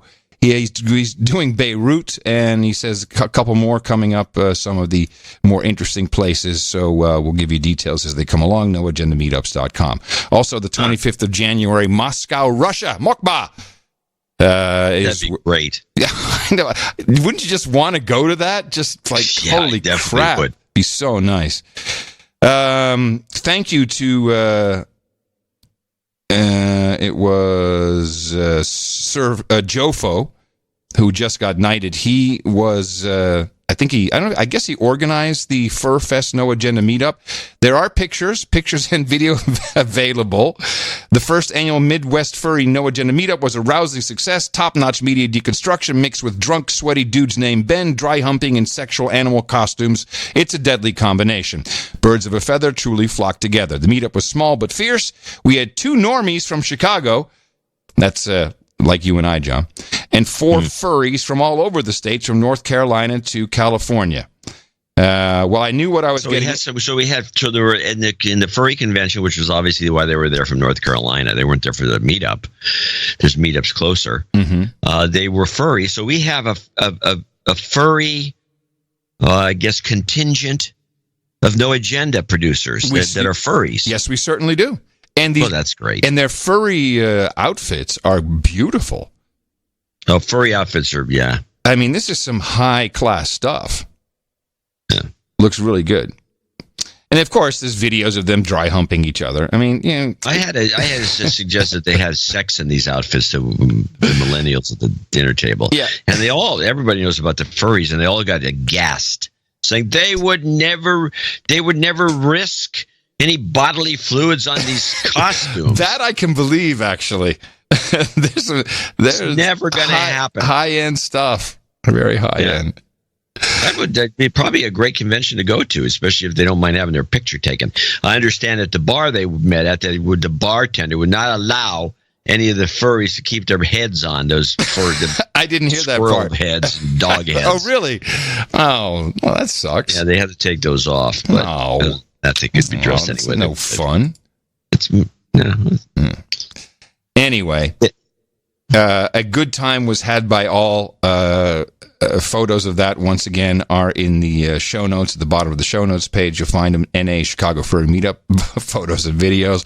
And thank you, everybody, for doing these meetups. It means a great deal to everyone who participates. And it seems like what podcasts have this? Where the producers just go hang out with each other and talk about stuff that they're interested in across all boundaries of race, color, creed, religion, age, and have a good time. And the hosts don't even show up. This is the best idea we've ever had, Dvorak. The hosts don't show up. The best idea we've ever had. Thank you. I like to show up once in a while. NoAgendaMeetups.com. Yeah. It's Saturday. I'm going to the shoot. I'm going to the meat shoot. Well, good. Go do some shooting. Got to do some shooting. We're in Texas. NoAgendaMeetups.com. And, of course, Dvorak.org/NA to support your podcast, the best podcast in the universe, according to the Mueller Report and fans of the Drudge Report, after it was sold. Now, to jump to something a little weirder. Weirder than meetups with furries? Okay, I'm all ears. You remember what was the first school shooting that kind of triggered a fad of school shootings that you remember? Well, I guess Columbine would be the most obvious. That was Columbine. Well, Columbine was predated, and it's to an event that got no credit, even though it was horrible. No credit as the best ever, the first ever, not the best ever, but no credit as the progenitor of all the rest of these shootings. Oh, okay. It was the original, OG school shooting. Well, didn't we have Dunblane, which was in England, the UK, where the Boomtown Rats made the song "I Don't Like Mondays"? Wasn't that one of the OG? Well, we're talking about North America. Oh, I'm sorry. Okay. And it was in 1989. Mm-hmm. It was in Canada. Oh. At the L'École Polytechnique, which is a school, and it was specifically a femicide. I'm sorry, killing girls, women? Yeah, only. I've never heard of this term, but I could figure it out. A femicide. Yeah. Now, let's play this, because most Americans don't know about this, and even the Canadians can't seem to this day, come to grips with it, even though we're, at the 30-year anniversary, if you want to call it that, of this event, which took place in 1989. Columbine was 1999. It was 10 years later. So let's play these clips. This is, I am told, the worst shooting disaster in Canadian history, third worst in North American history. December 6, 1989, the day before midterm exams at École Polytechnique in Montreal. Just before 5 p.m., Marc Lépine walked into the engineering school with a semi-automatic rifle. Within 20 minutes, he murdered 14 women. Wow. That's Nathalie Provost, one of the survivors of the Polytechnique Montreal massacre. He came in the class, he shot in the wall just behind me. He yelled at the guy that they have to leave the classroom. 9 women all together in the corner of the room. He told us that we were there because we were feminists. And I answered him back that we were not feminists. And if he wants to study at Polytechnique, he can come with us. And then he shot. Tac, tac, tac, tac, tac, tac, tac. Wow. Pretty loud, pretty off. It's awful. And you see, I saw the eyes of a colleague die. And then you know that you will die. You're the next one. And it takes a second. And then you're on the floor. And it's finished. 9 people were shot in that classroom. 6 died. All women. Over the next 15 minutes, 8 more people were killed. All of them women. What followed the shooting was utter chaos. Emergency responders didn't really know what to do, as this was one of the first active shooters in Quebec, and one of the first school shootings in North America. You know, I love when you do something like this at the end of the show. It really makes me want to come back to this program, to this incredibly depressing show. The music was spot on, too. So what was this guy? What was the deal with this guy? The guy hated women. Well, he was you can't see as a misogynist because he ended up dead, but you don't know because they never got to grill him. But he goes into the class and says, okay, all you guys, all the men, out. Wow, he separated them, gee. And made them leave and then started gunning down the women. Yeah. And it was I know nothing about this. This is great. I mean, it's not great, but it's... No, it's not great, but it's something we should know about. The Canadians, they didn't know how to deal with it. The cops took a half an hour to get there, and I don't know. Oh, you mean they weren't doing a drill nearby for this exact scenario? Apparently not. They have a lot to learn. But the whole thing was and they wouldn't cut the writers and the reporters, and they talked about one in the next clip on the National, refused to even bring up the sexual aspect to it, that it was a femicide. The guy was killing women only, and he was making sure the guys were safe. This play part 2. There were a number of miscommunications and delays for first responders to actually get on the scene. Police only entered the building when they got word the suspect had taken his own life, nearly 25 minutes after the first 911 call. The coroner's report called the disaster plan poorly defined, and the operation as a whole suffered as a result. The media was also unsure how to handle the situation. And when he came out and said that there were a dozen students that... the reporters just all got real quiet. You don't very often see reporters get quiet, but nobody said much after that. The coverage following the massacre often excluded the word feminist, unless to quote the killer. It was portrayed as an individual situation, a lone gunman spun out of control. We were sent out to try to find out why the murderer would have done this, what must have happened in his childhood or his background that made him commit an act of violence. You do what you're told, but at the same time, there was no reflection on would we cover the violence against women angle, because that seemed beside the point. I was watching The National, and the late Barbara Frum was doing a special on this, and you could see on a national scale that she too was trying to not make it about violence against women. But isn't the crime the brutality against this particular group this time? It could have been another group. Would we be having vigils for every group? If it was 14 men, would we be having vigils? Isn't violence the monstrosity here? Mac Lépin's motive could not have been more clear. He said it in the classroom as well as in his suicide note. But it would still take decades to call it what it was: Canada's first mass femicide. Globally, as a society, imagining that one of our boys can kill 14 of our girls is so hard to conceive, is so hard to accept. It's to see a big flaw in our society. So I don't agree, but I understand why people in charge wanted to diminish the division between men and women. We have some Kando trolls in the troll room, and they're pointing to a lot of things. Is there a gun control thing that just came out about this, and this is why it's in the news again, or is this just a throwback? No, it's in the news because it was on December 6th. Okay. 2 days ago, 30 years ago. Mm-hmm. Now, there's no... In fact, the gun control was in play in Canada during this little episode, and that's one of the things that it makes it like you don't hear about it because, well, we got all these gun control laws here in Canada.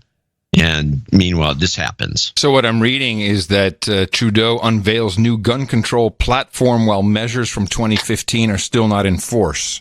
So is that how he celebrated on December 6th with a new gun control? No, this just came back. This was obscure.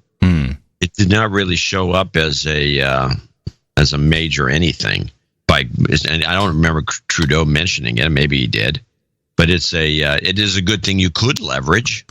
You know, if you're working on gun control, I'm surprised it hasn't been leveraged by the Americans. Yeah, this seems to be the OG incident. Yeah, in the Americas. Wow, or North America. Well, that's very depressing. Thanks, John. That's great. Thank you. You're welcome. I try to keep the show lively. I do have some. I have the antidote. Oh God. Okay. Nutty Biden rambling. Like we haven't seen enough of that all week. 1.2 billion. So you go ahead and you stack spaghetti sauce at a store in a supermarket. You control the guy or the woman who brings out the carts on a forklift. What happened? Ladies and gentlemen, the next president of the United States of America.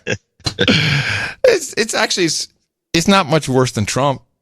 It's just Trump it's funnier. It's funnier. Oh, my goodness. I think it's funnier than Trump. I agree. Now, Biden was in Iowa, and this is where he said that little speech. Mm-hmm. But I do have the thing, Iowa farmer versus Biden. Now, do we really need to do this? Is there anything new in this? Well, you've seen it then. Yeah. Oh, yeah. It's everywhere. That he's calling the guy, hey, sit down, fats, and it's not true, and shut up. And it's again with this microphone. Is that the one? Hey, fats, sit down. My son, there's absolutely no proof of my son doing that. They were playing that on Democracy Now! So I do have the third clip from that little ditty, which I call the bad segue. Oh, okay. Now I want you to listen to this. She's going from the Biden story that you're just ridiculed, where Biden and this guy get into a beef. She goes from that and cuts into another story. Normally she does about a 1 second, about a 3-beat pause between her stories. But once in a while, she just reads from one story to the other, making it sound like the same story. Yeah. And this is an example. And that was former Vice President Joe Biden lashing out at the town hall in Iowa Thursday. The Pentagon's considering sending thousands more troops to the Middle East to counter Iran. The Wall Street Journal reports up to 14,000 more U.S. troops could be deployed. Stop. I got to hear that again. That was great. The Pentagon's considering sending thousands. Wait, I got to go back. And that was former Vice President Joe Biden lashing out at the town hall in Iowa Thursday. The Pentagon's considering sending thousands more troops to Iowa, to the Middle East to counter. That was good. That was good. I liked it. I did note that she uses the term, which I thought was reserved for Trump. Mm.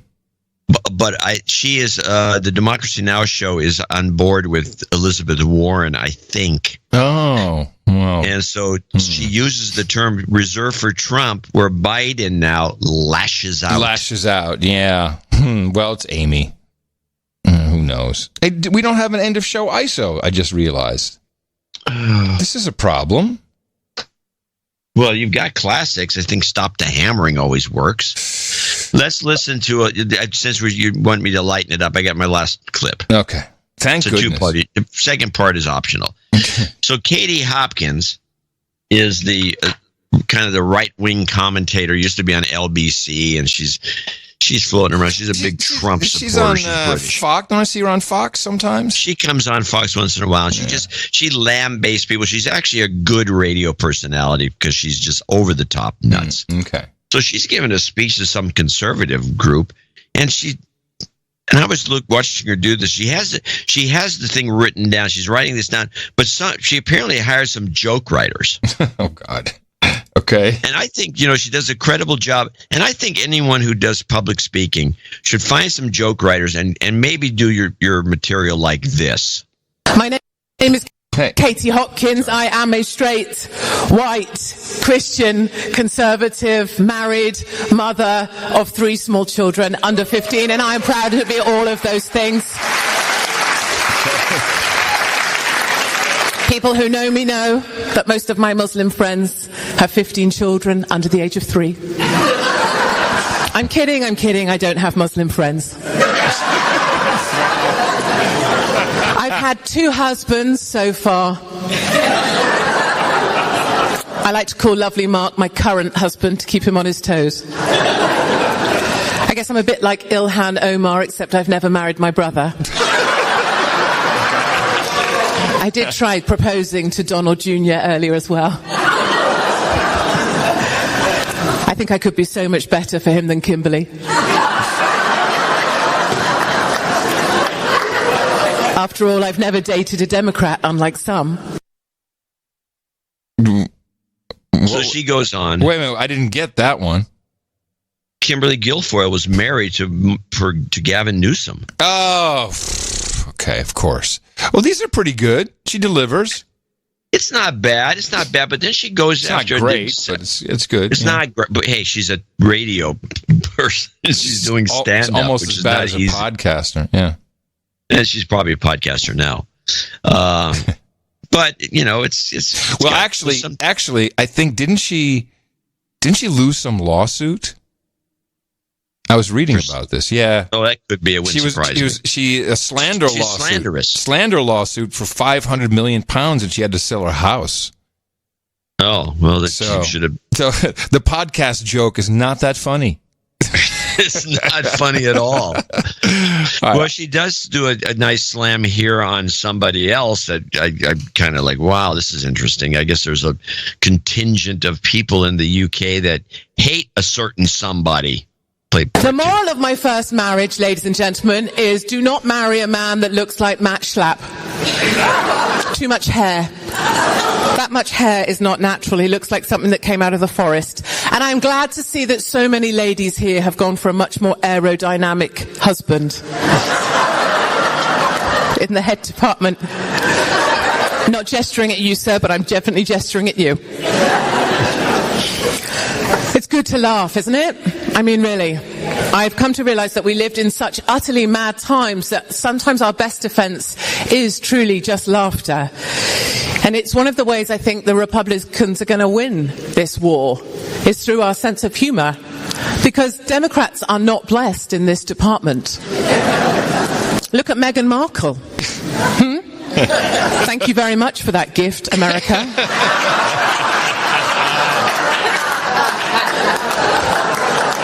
Truly. You really export, really, the best. Take half of Mexico and what do we get? Meghan Markle. Yeah, there's not a lot of love for Meghan Markle in the UK either. Everyone's still really confused about her. Oh, whatever. Well, thanks. That was okay. Well, it's the best I can do. Well, after no, the it was depressing story about the 1989 femicide. Yeah, no, that was great. Thanks. All right. I'll be sure to check those listening stats, see who chopped out after that. And if they did, they're fools, because we have a fantastic end of show mix lineup with Jesse Coy Nelson, talked about him earlier. Lowlands Jasper. Secret Agent Paul returns with a professional new song. That'll be up first. We have Tom Starkweather, and of course, as promised, the Nothing Like a Dame song. So we're loaded for bear. And I will be flying back tomorrow, so I'll be back for the Thursday show. Looking forward to that as we get closer to episode 1200. Remember us at Dvorak.org/NA. And coming up next on NoAgendaStream.com, Hog Story number 53, Trade with the Hospital, Sir John Fletcher and Dame Carolyn Blaney. And I could say in the morning, everybody, I'm Adam Curry. And from Northern Silicon Valley, I'm John C. Dvorak. We return on Thursday right here on No Agenda, on the stream, on the podcast. Until then, I am coming to you from just parallel runway 27, Amsterdam Schiphol Airport. We'll see you. Adios, mofos! And such.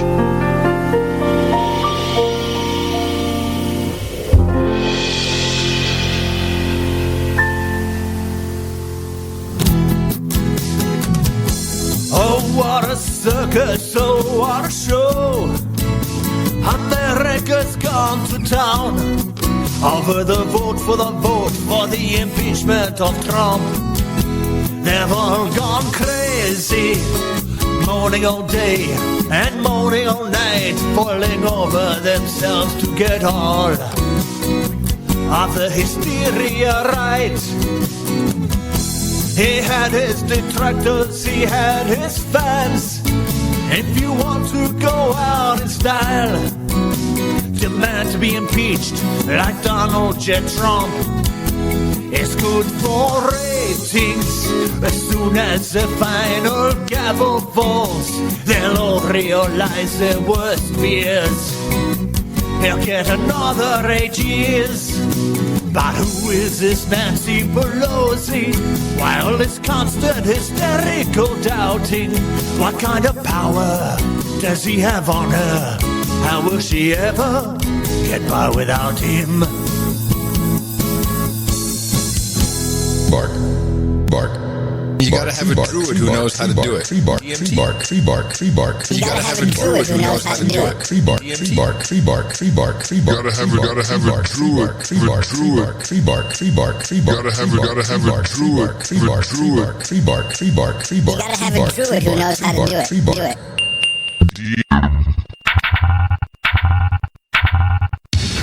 Look, look, here's the deal. Free everything. Chocolate milk for everyone and more research. More pizza. I'm sure this room is loaded with billionaires.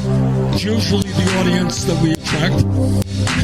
Taxes or life? Which do you want to do? Take your poison. It is fabulous if you're already a millionaire or a billionaire. They take a shower and water comes dripping out. It's dripping out, very quietly dripping out. People are flushing toilets 10 times, 15 times, as opposed to once. They end up using more water. You're a damn liar, man. That's not true. And no one has ever said that. No one has said that. You see it on the TV. Because the problem is in people that don't have a lot of money. And so higher taxes should have a bigger impact on their behavior and how they deal with themselves. We live in a political system which is corrupt. So don't mess with me when it comes to words like that. Jeffrey Epstein did not kill himself. Hit the road, T. Don't you bug me no more, no more, no more. Hit the road, T. Don't you bug me no more. Hey, this is Casey Coy with a great new app. It's called the T Remover app. Do you have some golden oldie classics that you'd love to listen to, but you hate hearing that T sound? T Remover app will take out all T's from any old classic songs. Just take a listen. Love me tender, love me true. From the 50s, the T's gone.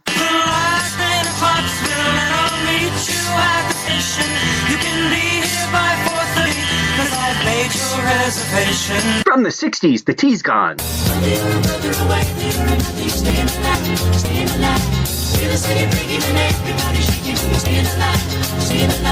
From the 70s, the T's gone.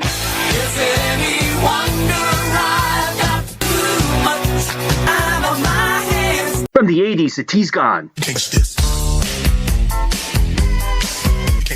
From the 90s, no more T's. The T Removal app. Get it so you can hear all those oldies the right way that they should be heard. Hit the road, T. Don't you bug me no more, no more, no more. Hit the road, T. Don't you bug me no more.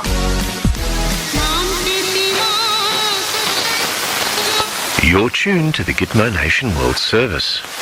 Up next, a show tune from Rogers and Stop the Hammerstein. We've got Adam, we've got John, and our podcast that's unique. Our amygdalas are small from deconstruction twice a week. We have foamers. We got Zephyrs. We've got time to watch the train. What do we want? We want more day. We've got newsletters from John. Body clips from other shows. We get jingles sent to Adam. And the scams that they expose. We've got one-click bulk donation, and they read our notes as well. What do we want? We know damn well. All of us at the round table agree that it's very exciting. When a producer has donated $1,000 or more, provided the accounting and receives the knighting. There is nothing like a day.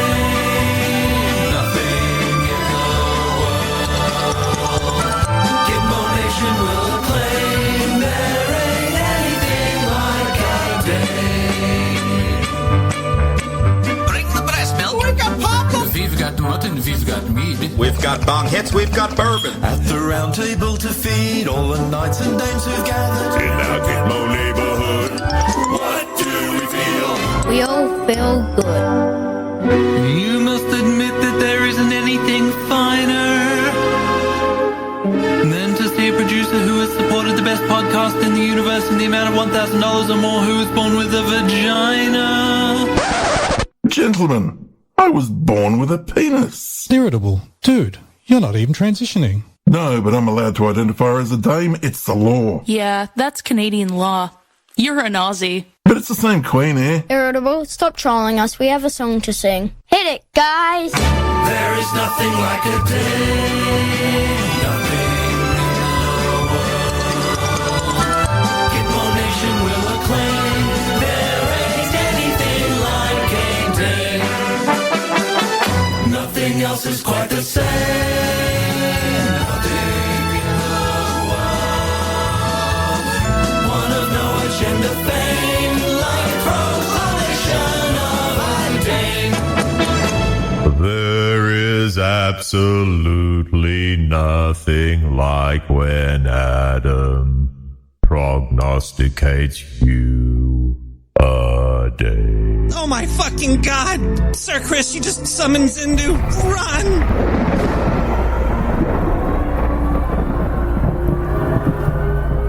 Hey, Irritable. Nice boobs you got there. Why, thank you, Zindu. I grew them myself, all 33 inches. Oh, thanks, Zindu. Thank you, Zindu. Thanks. Get the fuck out of here. You're not getting any money. That was horrible. Okay, I hope that works for you guys. If you need anything else, just let me know. Bye. The best podcast in the universe. Mofo. Dvorak.org/NA. Don't eat me, Joe Biden!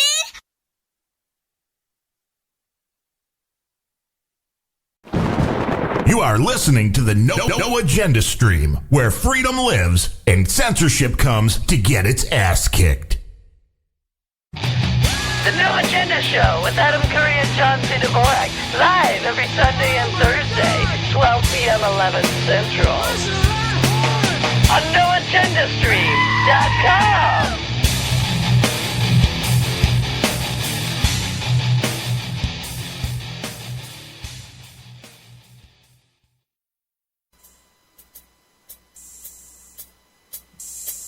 Thank you for listening to Hog Story.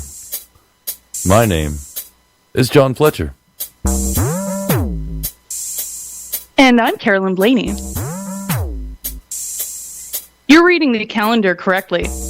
It is the second Monday of the week in the smoker.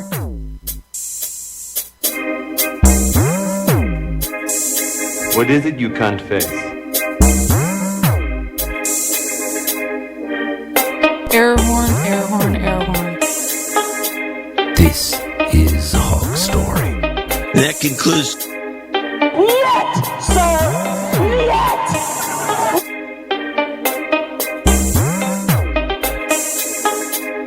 Dick pants. Yes, ginormous hog.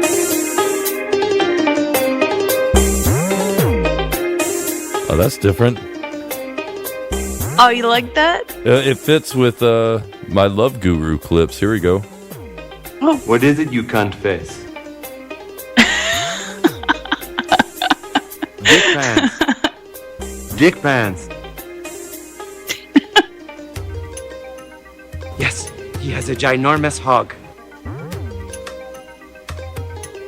Yeah, but my favorite is this one. What is it you can't face? That sounds like something else. Yes. Yes, he has a ginormous hog. But that is a cool track. You called that one Rough River. Yeah, yeah. Excellent. Well, it is the second Monday. I like what you said there. Oh, yeah, because we were. Oh, go ahead.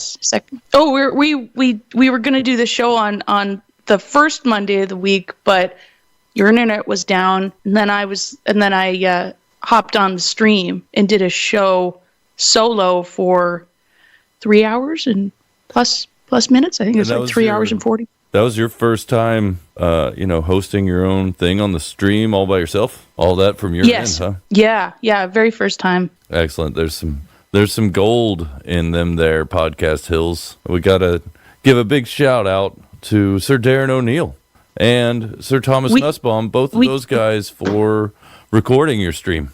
Thank you so much. I only started recording about 2 hours. I think it was 2 hours and something minutes that I was like, that's when I realized that, there is a record button on Butt. Yeah, I should have told you that when I said, hey, you can just get on the stream and do whatever you want. You're like, oh, yeah.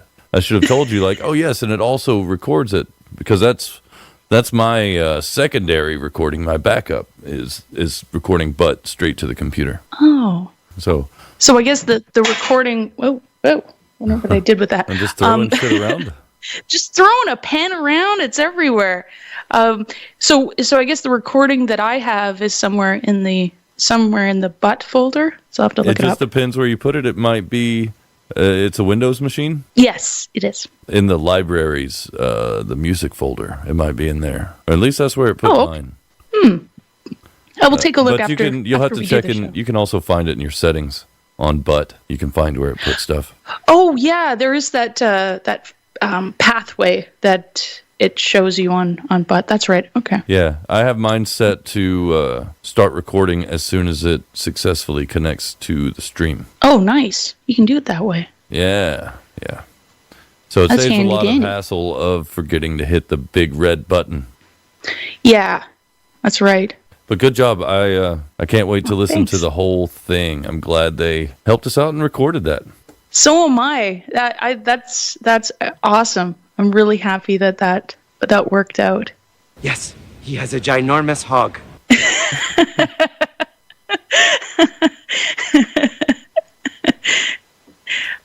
That movie it talks about a lot about the Toronto Maple Leafs in that movie. It sure does. You've seen that movie, I'm guessing? Yeah. Yes, I have. Yeah. It's pretty darn funny. I was glad I saw it come up on Netflix. I was like, oh shit, I haven't seen this movie in such a long time. Which, since we're talking about it, we might as well do it right and do some of that. Oh, yeah. Now for movie reviews with Hog Story. Down in front. Yeah. Because That's it is my favorite it's great. part. Down in front. It's so funny. When The Love Guru first came out, I didn't give it much of a chance. I didn't think it was going to be that great. Yeah. I thought, it's just Mike Myers dressing up again and doing a couple of silly voices, but it was actually pretty funny. Pretty darn funny. Yeah. And, that guy that was in Weeds, I can't think of his name. The hockey player, Darren Roanoke, that was the character in The Love Guru. The hockey player he was trying to fix. Oh, yeah. He was in Weeds. That was where I saw him from. And then, of course, Jacques Lecoq Grande, which was played by Justin Timberlake. Oh, yeah. That's right. I remember that. Yes, he has a ginormous hog. But it's good. There's good scenes. Like the villainous. The Morgan Freeman, his voiceover machine with the Morgan Freeman setting. Oh, that is great. That's an awesome movie. When I saw that, I thought only Toronto people are going to like this movie. It's no wonder it wasn't very, it wasn't received well overall. But I think it became really a cult classic. I enjoyed the shit out of it. There was funny scenes like the guy having a chicken, a guard chicken or a guard rooster. You know what I mean? Oh yeah. What'd you do to my rooster? He's like, hey baby, how about a Quebec pizza? A Pop-Tart with the ketchup, eh?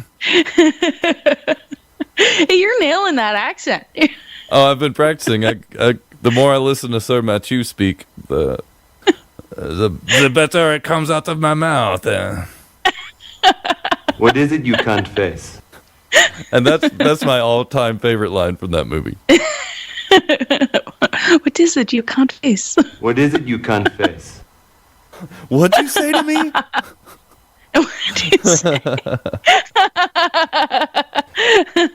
I should have got the one where he was ball gazer. I tried getting it. I might have to do it again and see if I can edit out the background noise because they're in a bar. So you just hear like in the background. But him saying ball gazer is another great one. I will have to rewatch that movie because that is hilarious. Oh yeah. One of Mike Myers. I think that's one of his better comedies. I'm gonna leave this open, the movie reviews open while we play some voicemails. Yeah. But remind me to come back to it. Let me get my pen that's on the ground. So what? Okay, oh yeah, the pen you were throwing around earlier.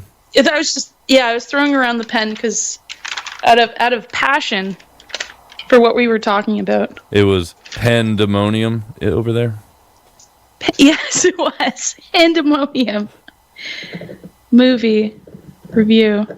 Okay, and then a star next to it, so I remind you.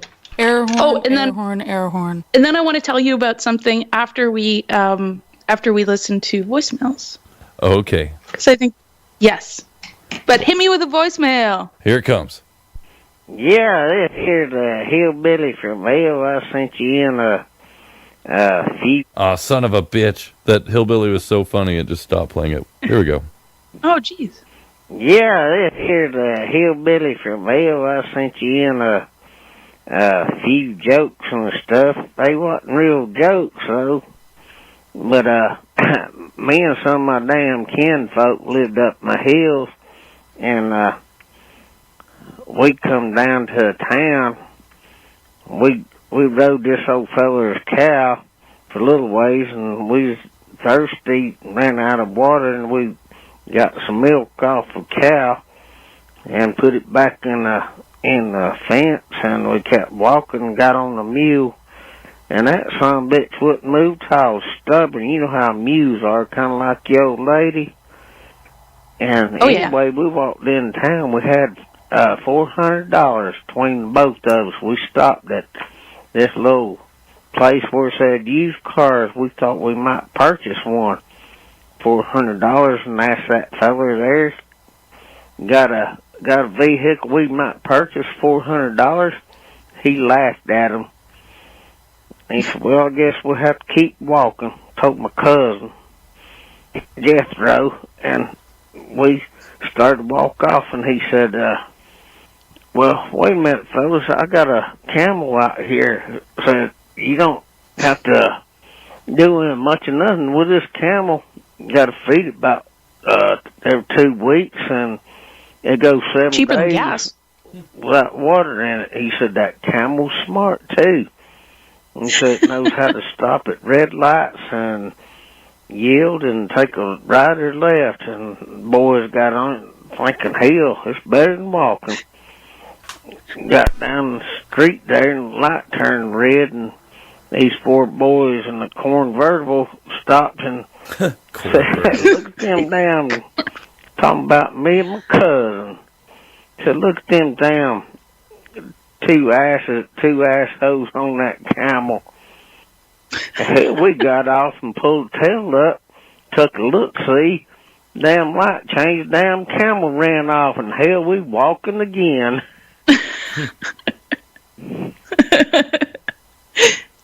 Nice. The hillbilly from hell. See, that's great. You know, a lot of drivers, they don't stop at lights or yield. That camel's way better than them. Yeah, very true. Very true. Well-trained camel. Well-trained camel. Hello, there's a hillbilly from hell. I called you a few times. I didn't remember if you recognized me or nothing. I tried to call Sarah down there. Ring-a-ding-ding, give me a ring so I can call and aggravate the hell out of somebody. I'm sorry I couldn't get back with you right away. I've been hunting ginseng, and I ran across some of that damn good old Mary Jane. Hell, Nice. It brings more money in that damn Mary Jane, 'cause I smoke that shit and I sell ginseng. That's good herb, both of them. But what I going to tell you is my grandpappy, he in the hospital, and me and my brothers, we lived on the farm, and we had a good milking cow, and my daddy's in the hospital, and he said, son, boys, bring me some of that stuff in case I go. Bring me about a pint or a quart. And boy, he said, I looking at my brother and said, we can't take this stuff like that. At clearing the jug, they can, doctors and nurses know what it is. We got some of that cow juice and put in there. Took it to him. He drank him about half of it, and he said, damn, boys, I'm feeling better already. He said, if I don't never make it, he said, I'm going to tell you one thing, boys. Don't get rid of that damn cow. I think I survived. I'm still talking to you. It's powerful stuff. Little moonshine and a cow juice. It seemed to work. Done miracles for me. I'm up and hip and walking. I can walk about 2 miles a day. Got to use my cane, but I'm still moving. I'm 87 years old, but I still got it. And this woman up the road always asking how I'm doing. I told her I was doing fairly well, just tolerable, and I was ready to get it done. I thought I was going to get me some, but she just drove off and left me walking. I'll let you go on that, and I'm going to have to get me some shut-eye. 87 years old. He's still looking to get some. It sounded like he got older and older the more that voicemail went on. Yeah. And Mary Jane's in. Ginseng is out. Well, you can tell he was on the Mary Jane just from the drawn-out nature of his stories. Yeah. That's some good Mary Jane. It's definitely not ginseng. I mean, I've heard some speeches on ginseng, and that's not ginseng. Yeah, I just talked to you a few minutes ago. I come up with You did. I lost my I got my pipe, but I got some of that Mary Jane, and I can't find a damn light. I had to get me a twig and put in the fireplace so I could light this stuff. It's powerful. But what I was going to tell you, I had to take my grandpa to the doctor. They come out with these new pills called that Viagra or something. He said he couldn't take that damn Geritol. Didn't do him no good.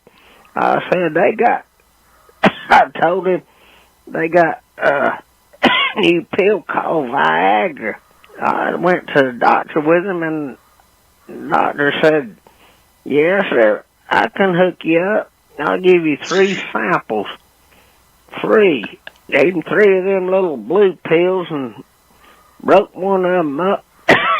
He said, damn marijuana. All right. Sorry. Can't. That marijuana is affecting that guy big time. Yeah, big time. It is. So, like, if he's 87 and then his grandfather's still alive, so, like, how old is his grandfather then? Jesus, how long does his grandfather speak for? Oh, my God. Can you imagine how long it'd take for that old motherfucker to tell you good morning? Shit. We don't screen our calls, but at least try and make them concise and to the point. I'm not trying to be an asshole. My back has been fucking bothering me today. I pulled a muscle or something, so it's spasming out, and I'm already kind of grumpy because of it. But I am having beer, I am having whiskey, and I'm having a good time. But I'm a little more irritable than normal. So, sorry, old motherfucker, but it was just too long. Just too long, and I totally forgot what you were even talking about. But I appreciate you calling. Just we do appreciate it. Spit it out, Junior. Well, we appreciate all the voicemails. We really do. I'm just a dick. Really do. Yeah, hi. I have a confession to make, and I have absolutely nobody else to turn to. We're not a church. No. It started in my childhood, from my childhood house that I grew up for almost 2 decades in. My bathtub, with also the shower component in it, was like a bathtub with a shower, was always located like just a foot away from our toilet. And I developed this irrational fear of stepping out of the shower and stepping into the toilet. Oh, that's legit. I don't know how to explain this. I know it's ridiculous, but like I started out like being worried about it because I would always leave the back of the shower because there was a bath mat and stuff like that, right? So I started I started going to the front of the shower, right? And I was really worried about it, and like I still am, and I've gone to the front of the shower. I always look at the toilet. I'm always aware, and I know I'm not going to step into it, but I'm always so scared. And I tried to remedy this. I recently moved to an apartment where I have a stand-up shower now, and it's 10 feet away from the toilet, and I can get out of the shower, and the toilet's not in range of my stride or my step, but I'm still very worried, and it's bothering me. I think every time I step out of a shower or a pool or a bathroom or anything, I'm just going to step into a toilet. And it's bothering me. I haven't showered in 40 days. Like, I smell really bad. I lost my job for the smell. And you're like I don't James know what Brown. to do. Can you guys help me? No. Please help me. Sorry. I just, oh my God. I want to go out for a smoke, but I think I'm just going to step into a toilet. I don't want to leave my front door. Anyway, sorry, guys. I'm a very judgmental person when it comes to the way people speak, and you pronouncing turlet means you get no help from me. I wonder. Well, the turlet is coming right at you. Is Serlant green people? Does he? Serlant. Does he turl in the sun, like plant his crops in the surl? Supposed to spit it out, Junior. Yeah, it's not turlet. Was a man from. Oh, sorry. There's Oh, a sorry, long, yeah. No, well, there was a long pause in that voicemail. Oh, there was. Oh, okay. I won't interrupt. Once was a man from Nantucket who kept all his cash in a bucket, but his daughter named Nan ran away with a man, and as for the bucket, Nantucket. Okay, well, there's a lot of tacked on at the end of that one too. Hey there, this is Fillmore. I was going to tell you another little joke there. I'm right. hogs, and I got enough money to send my son up to Appalachian Mountains there. He's doing a thesis on stuff on Appalachian, how folk live. And he talks real good. He ain't country like me. And he walked up there. Where's This the gal, Jeopardy she's a big theme old when I fat need it? gal, looked like she had a burlap sack on, hanging clothes on the line. And my son said, do you mind if I ask you a few questions? What's your name? Said Betty. He said, can you spell that? Said Betty. He said, are you married? I said, yes, I am. Said, can you spell your husband's name? He said, his name's Larry, Larry. Said, you know, you're a big girl. You big enough to play with the Green Bay Packers. So I don't play nobody's Packer but Larry's.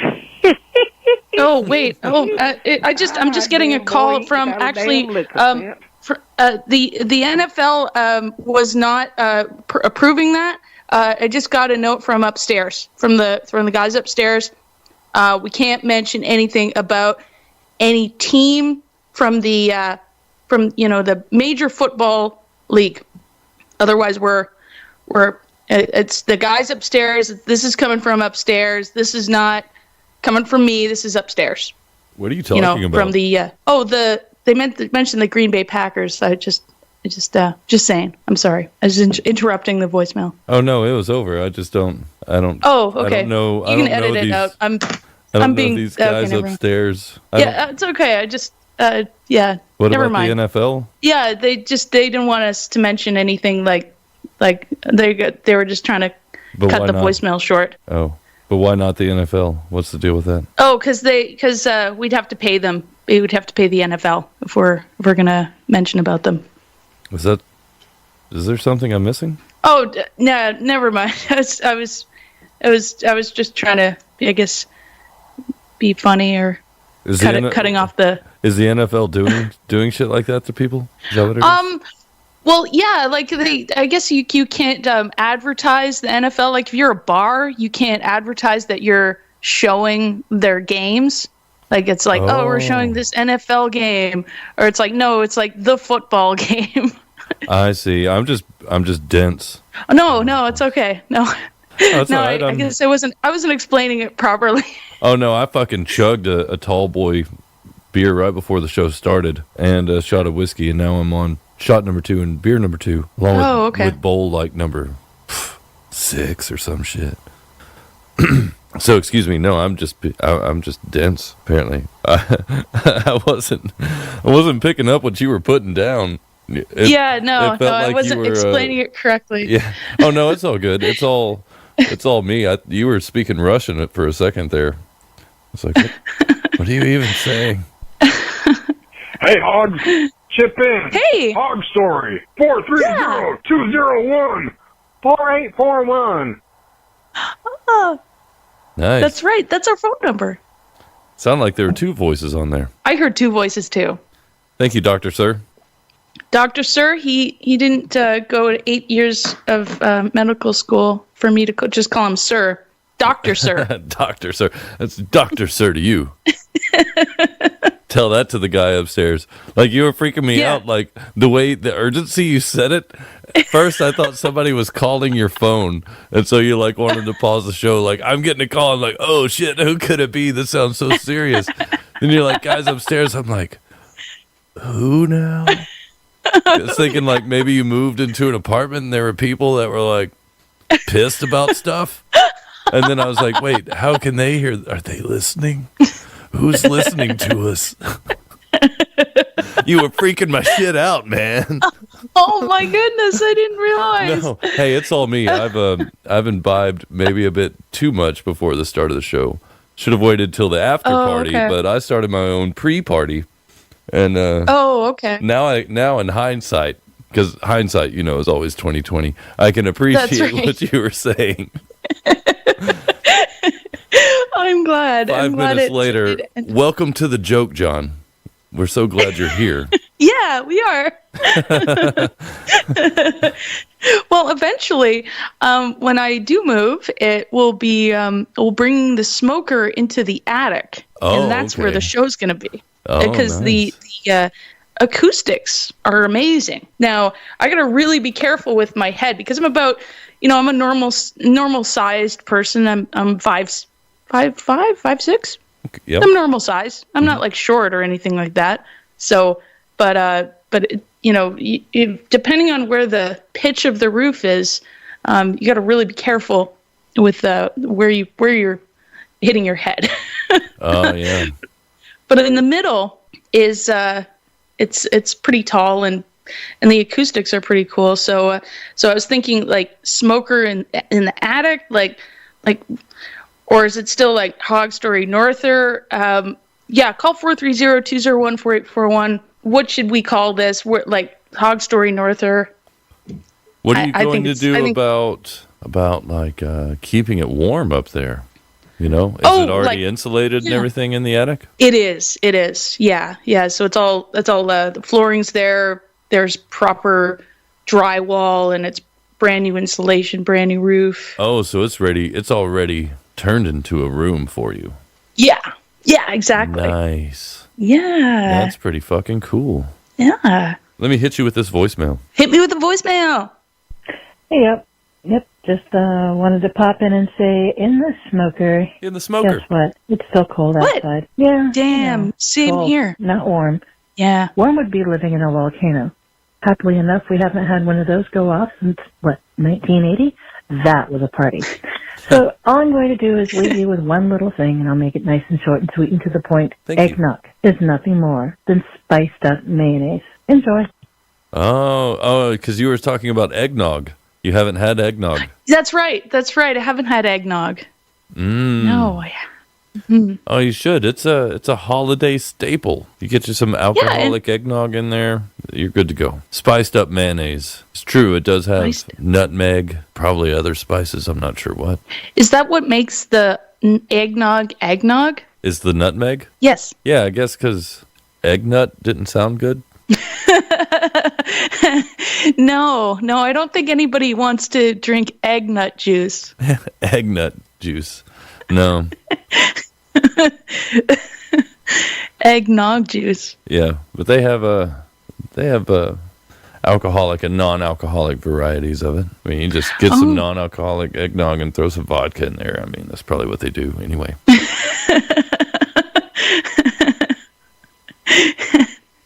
Yeah, just put some vodka in the non-alcoholic eggnog, and there you go. It's a good drink to have one, maybe two, but you don't want to get drunk on it. That's a terrible feeling. No, I would think that would make you sick pretty badly.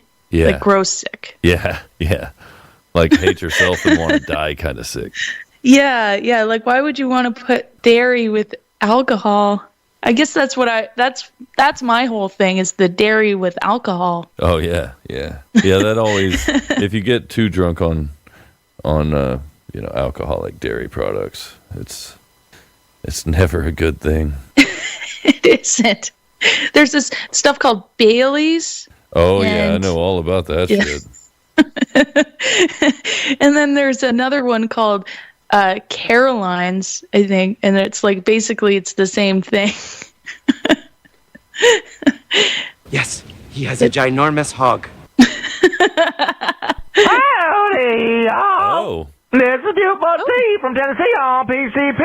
I've been hunting and pecking and clicking all over around the interwebs for this Black Monday, Friday, Cyber something or other. And I tell you, it's just no fun. Christmas shopping and $2 whores are a lot alike. Either way, you've got repercussions for days or months or maybe even years afterwards. And I find it's really just easier to shop for yourself. I was looking for some Hog Story merchandise, but I didn't see none. Wah, wah. How come I can't buy no coffee mugs? I'd be using it for whiskey or T-shirts. Or how come I can't even buy me a thong with Fletcher's face on it?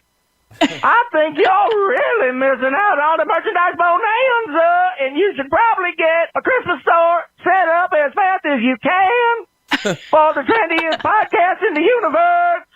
At the very least, I'd like a Fletcher bong. Hey, have you been listening to the Nick the Rat Show? That's Sir Bamrose motherfucker's been telling stories out of school. And that's some scary-ass shit, too. They're all like, I woke up in the morning and I got up. And then a Girl Scout came to the door selling cookies, and I do like me some Thin Mints. And I grabbed my chainsaw, and I was like, here, little girl, I'll give you something for the cookies. And then vroom, vroom, vroom, vroom, vroom, vroom, vroom, vroom, vroom. And then there's Girl Scout all over the foyer, and that don't even clean up right. Good thing the cats are absorbent. The end. It's really funny stuff, but I'm kind of worried about Sir Bamrose. That he might not be all there in the headlight, but that's okay. He still does one of them there podcasts on the No Agenda Stream with the Hog Story Show. And I listen. That's true. I don't mean I gotta like it. Well, you guys have a good show. I'm gonna keep on with my Christmas shopping. You can keep looking for presents, but I'm gonna start looking for some ho-ho-hos. This is Buford T from Tennessee on PCP. Hasta luego, mofos. You are listening to Hog Story, whether you want to or not. Oh, that was a nice drop. I like that. Oh, yeah. BufordT.com. Yes, thank you, Buford T from Tennessee, probably. Probably. And tonight is Wednesday, so technically we're doing a Nick the Rat pre-show right now. Yeah, that's right. So Nick the Rat will do the post-Hog Story show. Yeah, after this, get on over there to nicktherat.com/radio. Yeah, but also visit BufordT.com and hogstory.net as well. I could do it all in a rat voice and nicktherat.com/radio. Radio. I'm in the sewers and I'm a cool guy. Whoa, where's John? Is this Nick? This is Nick, isn't it? Hey, oh hey, wow. Oh, wow. Let me play you some there you electronic beats that everybody likes. Yeah. It's Akira.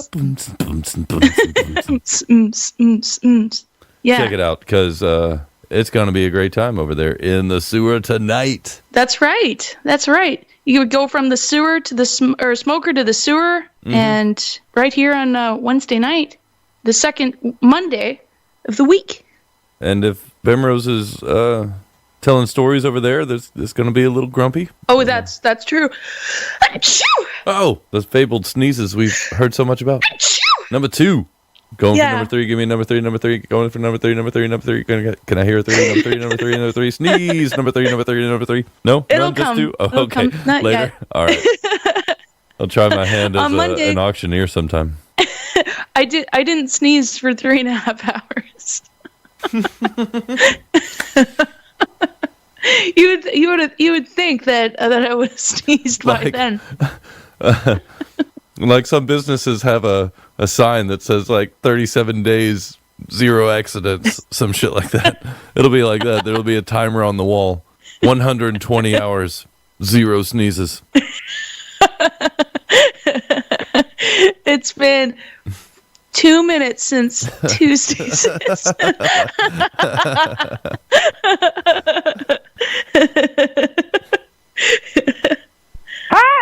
Oh, we heard that one already. Here's one. I can't believe Carolyn's never had eggnog. You are missing out, girl.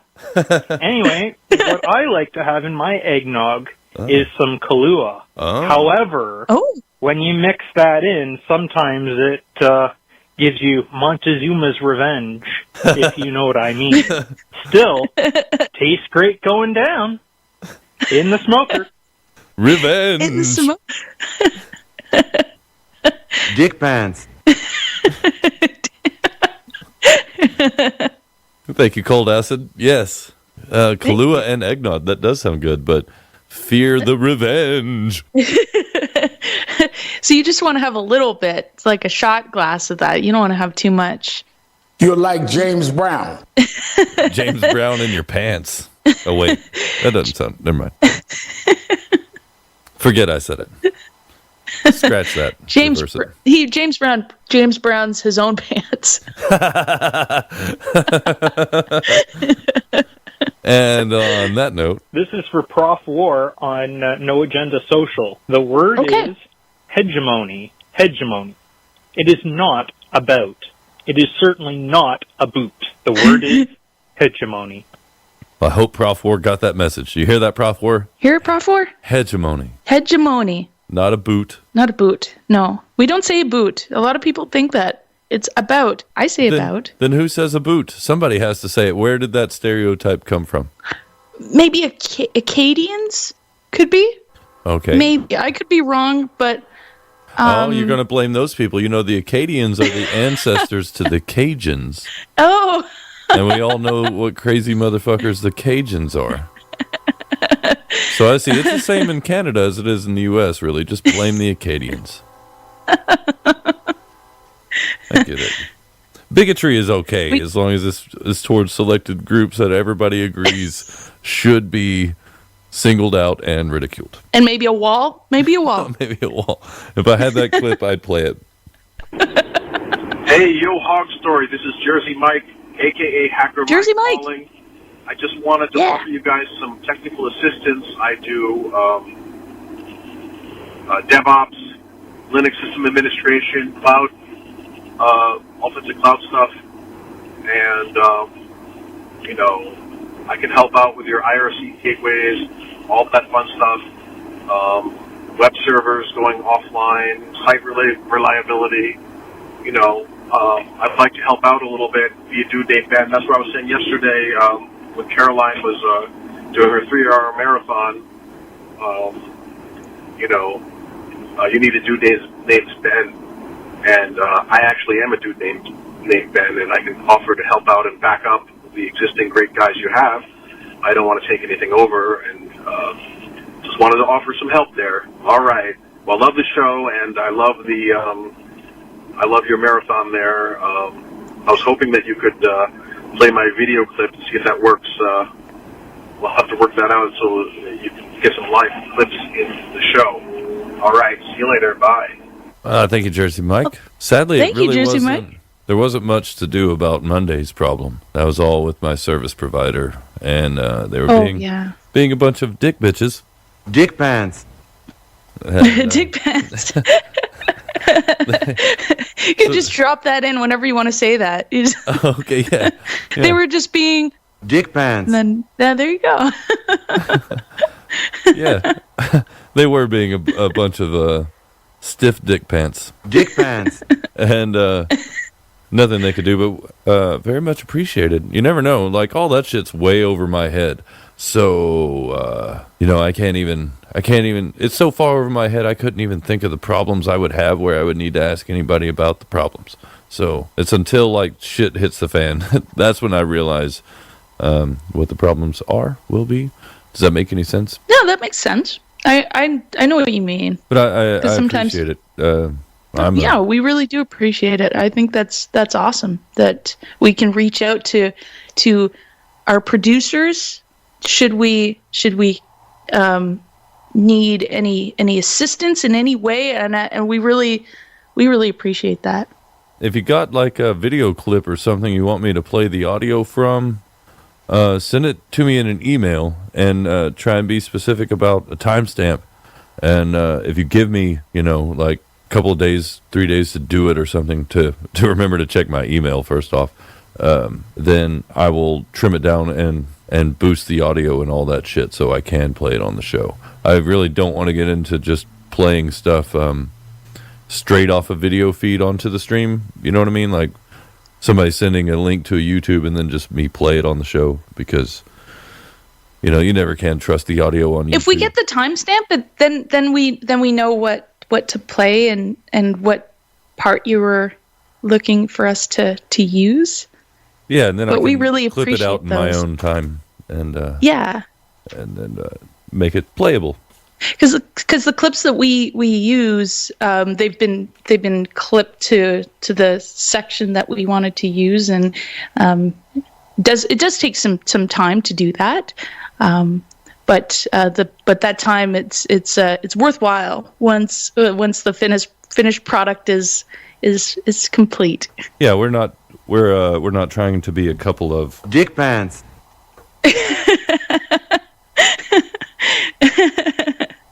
Not at all. Oh, we did have some text messages too. That we did. Yeah. Cool. Let me bring those up. Excuse me. Let me find them. I want to stick to I just want to do text messages, just text only. You know, don't send me links to things. We love your creativity. Show us your creativity, and just like text us something, whatever you want us to say in a cold read.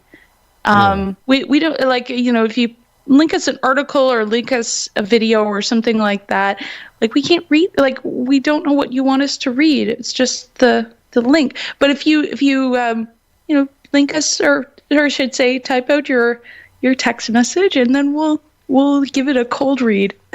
Indeed. Like this one, you can tell me if I did it on the last show, but here's one that just says, and I think it's referring to what you're going to name your podcast area, your studio. This says, shall be Hog Station Polaris. Oh. Because Polaris is I the like North that. Star. That's a good one. Oh, that is a good one. Oh, that's actually Hog Story Polaris. I can write that down. Hog Story Polaris. Hog Story Polaris. Somebody P-O-L. says, oh yeah, sorry. That's okay. Somebody says you can install the Ring app and get all types of safety alerts, even if you don't have the device. Interesting how many shootings we have in Trenton. Oh. Can you spy with other people's stuff there? That's interesting. That you could. I guess you could hack into like other people's rings. Somebody sent me a promo for My Pillow early Cyber Monday sale. I'm not going to read any more than that, but Cyber Monday, yeah. But when I was a kid, cyber meant something totally different. It sure did. Especially if you were in a chat room. That's right. And you referred to Cyber Monday. That's a day when everybody's sitting there jacking it or jilling it behind a computer screen all Monday long. Cyber Monday. I just got one. And what's your pronoun? What's it called when people prefer the post office and leer at couriers and shipping companies? Male chauvinism. Womp womp. Male spelled M-A-I-L. Oh, that's funny. Very nice. See, that's creativity. We very much appreciate that. We do. The American dream is dead. We have losers. We have losers. Oh, we do. That's true. But what I was driving in the car and I was listening to this radio station CIUT, and I was talking about it on the 3-hour marathon, and this DJ, I guess he was doing some music, and then he had all these Donald Trump drops. It's like he's definitely listening to the trendiest podcast in the universe. Oh yeah, because we have them all over the place. And I just want to ask that guy one question. Yeah. What is it you can't face? Nice. I love China. China all the time. China. I need to get one of those clips. China. Yeah. China. Speaking of, okay, right, we left the you left Hog the Story, movie. Yeah, open, because I wanted to talk about a show on Netflix called Black Mirror. Raise your hand if I have not seen that. I have not seen it. You're like James Brown. Yes, Brown. I'm like James Brown. Yeah, he also never saw it. But, okay, so I watched the first episode, because a lot of people say, oh, you got to check it out. It's fucking cool. This sci-fi shit. Oh, you'd really like it. It gets deep. Oh, yeah? Oh, yeah. Okay. So, spoiler alert, if you've never seen Black Mirror, fast forward to some point where I'm not talking about it. Because I'm about to give it away on the first episode anyway. Oh, that's okay. I'll... So it's like, it starts off with like two dudes and they're rooming together playing video games and shit. And fast forward to the future, one guy is married, and the other guy is like, a bachelor, but he's boning a lot of different chicks. And they hadn't seen each other in a long time. So the single dude comes to the married dude's house and gives him like a VR thing for the latest, greatest video game system. And you stick this device to the side of your head. It's like just a small little round thing you stick to your temple. Anyway, and it like puts you in the video game world where you're like really there. And so they get it for the fighting game that they played for old time's sakes, bro. And they pick the characters they always play. One guy is like a knockoff of, Ryu from Street Fighter. It's like a futuristic Street Fighter type game. And then another one, the other guy picks some chick in a skirt. And so they start fighting, they start rolling around, and then they start making out. And they jump out of the game and they're like, oh, bro, I'm just drunk, man. Oh, yeah, no problem. So many days later, they jump back into the game. Yeah. And they don't even start fighting. They just, boom, go start making out. And then end up fucking each other. Mind you, it's two men. But one is a girl, and I'm not saying anything about that. I just want you to get a context of what's happening, because after they do it several times over weeks and weeks, the guy finally asks, like, what's it like being the girl? what does it feel like since, you obviously don't have a vag? Yeah. And he's like, oh, it's like the best thing ever, blah, blah, blah. I'm like, so I'm thinking to myself, where the fuck would you feel that? If it immerses you in this video game world and it's making you feel as if you're really there, like, does it feel like somebody's plowing your tank? Or your taint, I mean? Taint. You're just, you're tanned, taint, by the way. I hope everybody's out there tanning their taint. Oh, yeah, you got to tan that taint. That's the new thing. It's 2019, tan that taint. Does it feel like somebody's ramrodding his urethra? I don't know what's going on. So anyway, they do it a lot. And the guy that's married says, okay, we got to stop because I'm married. I'm trying to have another kid. And this is just fucking weird, which is what I was thinking the whole time. Every time they went into it and showed the video game thing, I was yelling at the screen. I was like, what the fuck is going on? What is this? And because it's just so fucking weird. Not to say anything about transgender or identifying as a female or any of that crap. I mean, just that premise of the show, like two dudes that are dudes jump into a video game and start fucking each other. They even like meet in person. They're like, okay, this has to stop because the one dude doesn't want to stop. He's like, it's the greatest. The one that is the female in the video game. Yeah. He's like, no, it's the greatest. We can't stop. It doesn't really count because it's a game and all this lame ass shit. I'm like, dude, if you're getting like hooked on his dick, it fucking counts. Like, you know what I mean? Yeah, Yeah, that's you can't like be begging a dude to keep fucking you at the same time as saying it doesn't count because it's a game. Like, dude, you're hooked on that dick. It counts. He wants that dick. Yeah.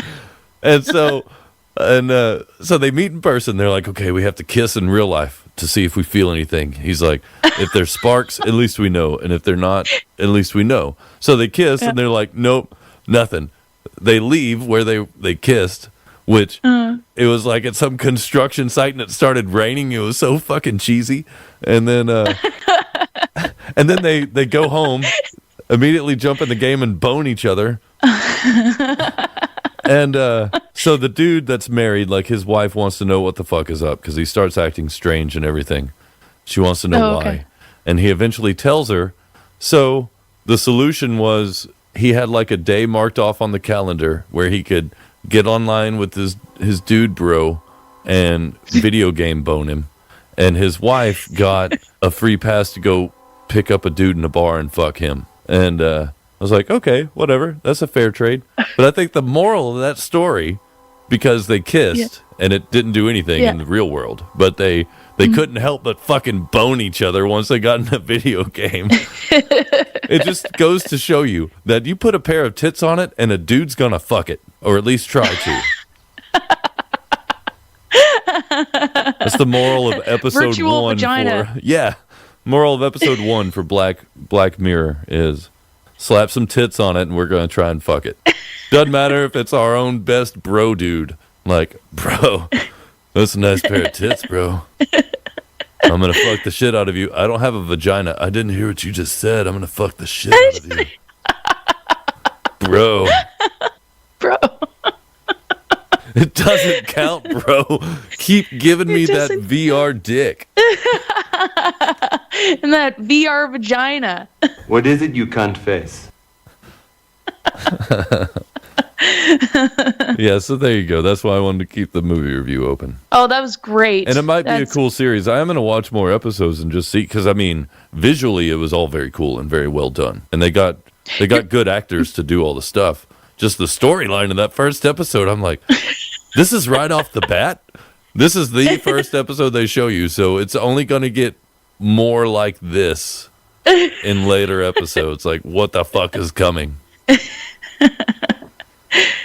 Your review of Black Mirror is made me now want to watch Black Mirror, as I've heard a lot of people say. Watch that first episode and tell me I'm wrong. I'm gonna watch this first episode. No, I will watch this episode, and then on the next show, I will actually make a note of this to watch Black Mirror. Tell me if you walk away with any other point to that episode other than doesn't matter if we know it's a dude or not. We're gonna try and stick our dick in it if it's got tits. I couldn't help myself, bro. I couldn't help myself, bro. You just had these big, beautiful tits, and yeah.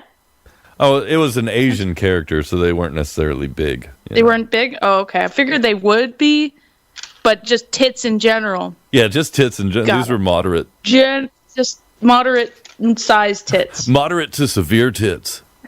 If you or someone you know has suffered from moderate to severe tits, call us at 430-201-4841. Oh, we talked about the sewers. Go ahead. Go ahead, tell me. Oh, I have a thing that I wanted to tell you. Oh, yeah. I have a note. It says, tell John about diner home fries recipe. So go on. I know you. So potatoes. You put them in rendered duck fat. Whoa. Apparently, that's really good. Yeah. Sounds super fancy.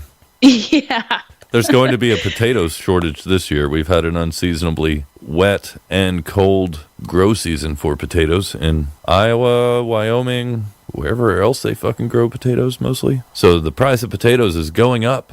Shoot. Yeah, I just saw a story about Canada that today. So, oh no, it's Canada gets a lot of its potatoes from the U.S. Oh yeah, that's true too. Yeah. Well, there are places where they grow in Saskatchewan and Manitoba. But you got to get some of that Manitoba steak seasoning. Oh, yeah, that's where you get the Manitoba steak seasoning. Love that Manitoba steak seasoning. Oh, here's something that I don't really need to say anything more than just the headline, pretty much. Billy D. Williams sees himself as masculine and feminine. He's come out as gender fluid. That might be a little messy, like fluid, like all over the place. Like, get a mop. Get some of that gender fluid. All on the floor. My gender fluid is leaking. Leaking out of my taint. My tan taint. My tanned taint. That's I don't know what this Florida woman did, but there was a woman that faked a medical emergency to get a better seat on an airplane. But she didn't take into account that there was a good-spirited pilot, and he turned the flight around to get her to the hospital faster. And then she was given a citation for faking an injury and something about causing harm to people or stress or some shit. Fear. I don't know. But she got a ticket for it. Either way, a hefty fine, I'm sure. Yeah. You shouldn't be faking.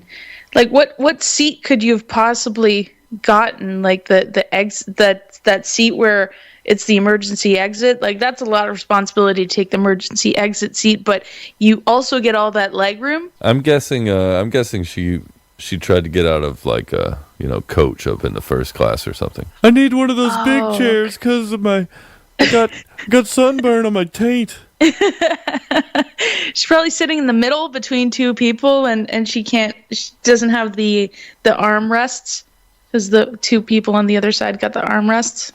Oh, that yeah. happens. Oh, she could have been like, help, my dick pants are swollen.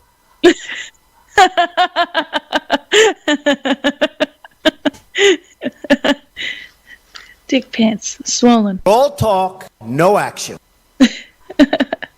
I run, I win. Oh, speaking of running and winning, did you hear that Kanye West is fucking super serial about running for president in 2024? Oh, is he? That's amazing. I did not hear that. Oh, I should have clipped it, but we don't normally do clips like that. But in hindsight, I should have. Anyway, there were people asking him something, and he's talking to some reporters, and he says, "Yeah, and when I run for president in 2024," and everybody starts laughing, and he gets dead serious and stops. He's like, "Why are you laughing?" No, like for real, why are you laughing? And then stares at everybody uncomfortably for like maybe a solid second, and then goes on. He says, "So when I run for president in 2024, I'm going to do something about jobs." I don't know. Oh, so he'll be Kanye West. Will he be running for the Kanye West party or the Republican Party or the Jesus Party? The Jesus Party. He should run for the Jesus Party. Yeah. With his what do you call it? Like a choir? No, it's a choir, right? He's traveling around with now. You're like James Brown. Yeah, with a choir of James Browns. He really should. And Will, do you think George Clooney will run for 2024 up against Kanye West? Oh, for shit. the Democrat ticket? Could you imagine if they still made Celebrity Deathmatch? How great of an episode that would be. Oh, that would be Kanye West great... versus George Clooney. In a celebrity cage match with ladders and barbed wire. Oh, I love it. Barbed wire. That movie starring Pamela Anderson. Oh, yeah, that's true. Barbed wire. I never saw it. I'm just assuming it was a lot of shots of her tits that tried not to be shots of her tits. Maybe if we put her tits down in the corner of the frame, people won't know that we're just here for the tits. Dick Pants. Dick Pants. Yes, he has a ginormous hog. Air horn, air horn, air horn. You're listening to Hog Story. Oh, yeah, we got to have the station IDs. Oh, yeah. That's true. Yeah. Oh, you had a lot of station IDs on your solo Monday excursion. That was pretty great. You counted yourself down and everything.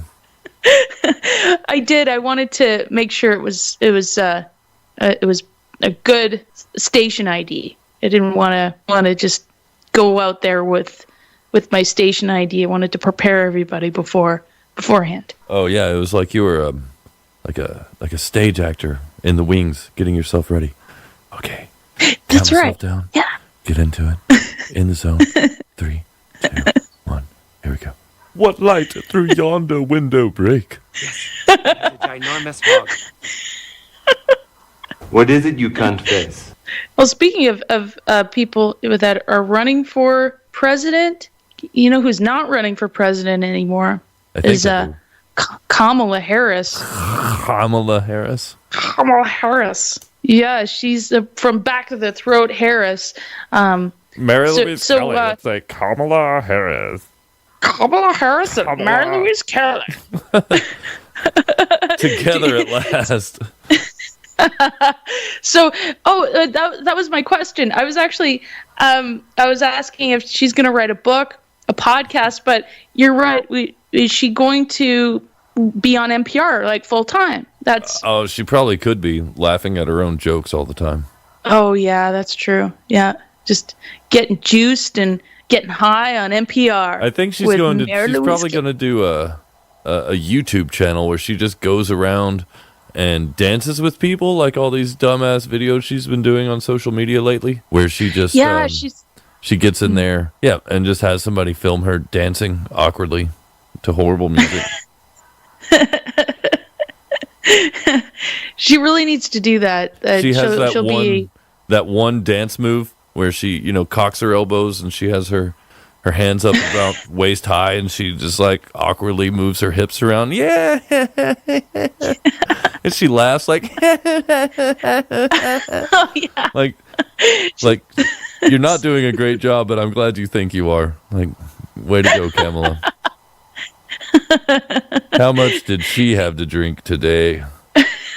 Because that's what it is too. She's getting all saucy before she gets out there. She does. Yeah, she gets saucy before she gets on behind that podium. Yeah, this is my one drunk dance move. You can just hear her laughing now. Nope, she's not running. You were right though. Not running. Somebody that sounds like Kamala, the lady Pamela Carlin. Did you hear what she had to say? No, what did she say? I didn't really want to talk about impeachment stuff, but everybody was making a big deal that she brought up Trump's son Barron. She said yeah, she said some shit about like Trump not being royalty, so he can't give people titles. And she said an example is he can name his son Barron, but he can't make him a baron. And everybody got all, their tits in a ringer over it. Yeah. Saying, oh, you can't say that about the boy. He's just a boy. Like fucking, Carl from Sling Blade. You shouldn't have done that to him. He's just a boy. Yeah. Well, Barron Trump, he's taller than both his parents. That's he's probably true. taller than that lady as well. He's probably still growing. He's going to be like taller than his half brothers as well. I think really it was So- just a stunt to make that shit more exciting. Yeah, They needed I some think so. no-name lady. Nobody knows her. Nobody really gives a shit about what she says. Like, so what? I mean, so she's a law professor, but aren't the politicians that are doing all this shit supposed to be the biggest and the brightest? So why are they asking some schmucky lady like that? Who cares? I think it was just a ploy to like make it more exciting. So she had to come in and say some shit. She thought she'd say some shit about his kid, or she thought she was going to be funny. Because you can, if I watch the video and you can see her eyes like looking around, like, huh? Anybody? Huh? Like she thought she's she was being trying to make a joke. Yeah, She's she was, trying and to she be came cute. out and It's like- apologized, but it was one of those half-assed apologies. She's like, "Yeah, I'm really sorry," and I wish Trump would apologize for the stuff he did, but yeah, whatever. I'm sorry. It's a non-apology. Yeah, totally non-apology, non-apology. But it got people talking about it. It got me talking about it because that was the only interesting thing fucking going on. The rest of every news feed everywhere ever is impeachment bullshit. So and so says that you're going for set the record for the fastest impeachment. Blah blah blah blah blah blah blah. Like, who cares? All this shit about the fucking impeachment of Trump. You didn't know that the Trump winery got 2 gold medals at the San Francisco International Wine Competition. Whoa, in San Francisco, they're just like they were like, we don't want to give him this award, but then they tried the wine and no one could compete. Yeah, 2 gold medals. One for a Wow. Sauvignon, however you say that, Sauvignon. Sauvignon. Yeah. Sauvignon Blanc and a Cabernet Sauvignon. Ooh, that's Yeah. nice. I've never seen a Trump wine up here, but there's a lot of rules up here in Scandinavia about bringing all kinds of. I haven't seen one. Maybe there is a Trump wine. Maybe you want to send it to Carolyn@hogstory.net, and we'll get the technology where you can email me the wine. Yeah.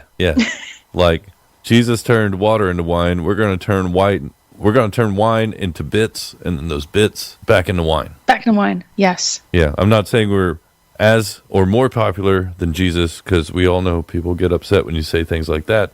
John Lennon. Yeah. But was Jesus like the trendiest, guy ever? What is it you can't face? I don't know. Yeah, at the Call time he was probably pretty 430-201. trendy. Well, but yeah, he probably was pretty trendy. I mean, at the time. Probably water into wine. 201-4841. Call up and tell them that you want to keep this station on the air. Actually, you can keep this station on the air directly. You can go to hogstory.net and scroll down to see that value for value button. That's Dayglow colors. Dayglow pink and green, if I recall correctly. Yeah, it is. And it's smooth, and it was handcrafted, small batch, value for value button that John made with his bare hands that are attached to his right to bear arms. Yes, he has a ginormous hog. Dick pants. Those clips will never get old. No, those are so good. I'm gonna watch that movie. What is it you can't face? Oh, did you hear that Willie Nelson is no longer smoking pot? What a quitter. He's a quitter. And quitters never win. No. Way to go, Willie Nelson, you quitter. Fucking quitter. Willie the Quitter Nelson. Yep. Well, he's been doing it a long time. And I can understand where he's coming from. Now, he didn't say he stopped smoking or stopped using marijuana completely, so he might eat edibles, True. Yeah. And just that he stopped smoking because, what did it say? yeah. To take better care of himself, which I can understand. My dad stopped smoking weed, not completely, but almost, for the same reasons. Okay. Like, it just got old lungs, Yeah. And Willie said it says, I started smoking cedar bark went from that to cigarettes to whatever, and that almost killed me. Like cedar bark. Cedar bark. That's hardcore. No shit. I'm gonna have to look that up. I didn't even know that was a thing. Yeah, And I didn't. I'm from I didn't know Texas that. myself, so cedar bark. Maybe that's a Hog Story product. We got to start selling some Hog Story cedar bark cigarettes. Yeah, even though they're cracking $69.99 down a pack. They're cracking down on flavored cigarettes. Quote flavored cigarettes. You know you can't buy clove cigarettes in the U.S. anymore, which is stupid. No as way. Shit. Yeah, That's ridiculous. That's not necessarily flavored. It has a flavor, and that's why people smoke cloves. But the fucking train, dear God. Yeah, that's Kansas Southern. Ladies and gentlemen. But yeah, those leaning on that. Cloves aren't flavored cigarettes. They didn't add the flavor to it. No, that's just cloves burning. That's what it is. And Thanks, it's harsh Obama. as fuck. Yeah. It is. I have smoked clove cigarettes, and they are pretty harsh. They are indeed. But you probably can't sell cedar bark cigarettes either because of that reason too. But we could do. Can we do cedar bark vape cartridges? What is it you can't face? Why, thank you. I wouldn't want to get into that. Like I don't know. I don't vape myself. I still don't like the idea because even if it is a vapor, vapor implies, evaporated liquid. So when it condenses back into a liquid. Well, the place it's going to condense is in your lungs, and liquid in your lungs is not a good thing. That's called pneumonia. That's a good point. Yeah. Yeah, you don't want liquid in your lungs. Absolutely not. I mean, I could be wrong. It might not work that way. I don't fucking know. But I do know that everybody, like all my dude bros that, of course, I would totally bone if we were in a video game together. Anytime they tried to push their vape pens on me and stuff and I would try them, I just didn't like it. And they would always say, like, no, you're not going to cough. That's what's great about it. And I would fucking cough my head off. And they'd have their pen set, like, super high, so it's vaping that juice and spitting out little bits of unvaporized hot juice into the back of your throat because they have it cranked up too high. And so I never liked it.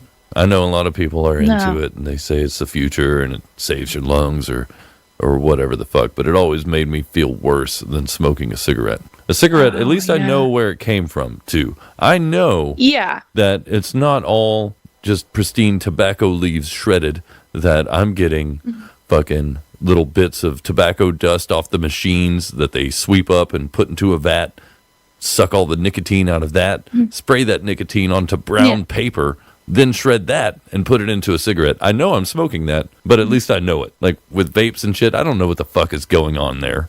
I don't know what you're making it out of. I don't know how great it is to fucking vaporize glycerin and inhale it into my lungs. So I avoid them.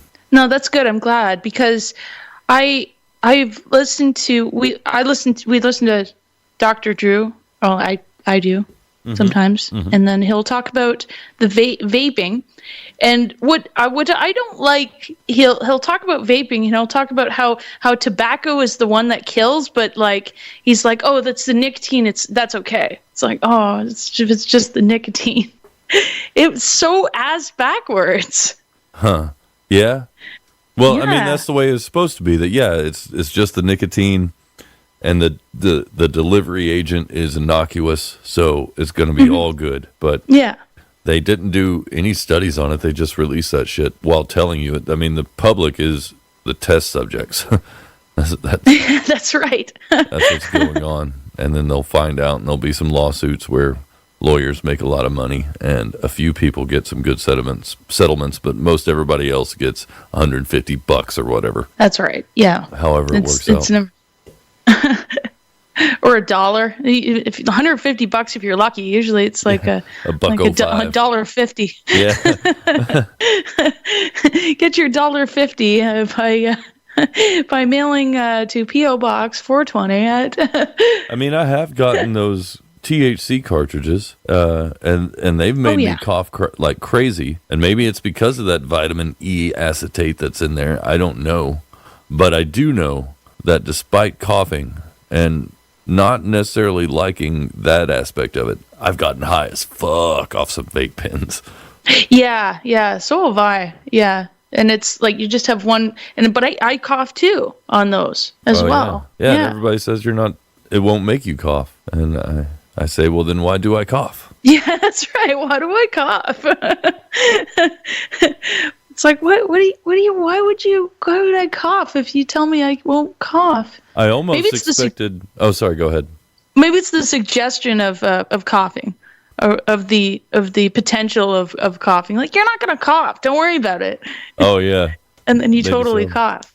I was thinking maybe that whole story about Willie Nelson not smoking pot anymore was going to be a lead into about a story of him vaping.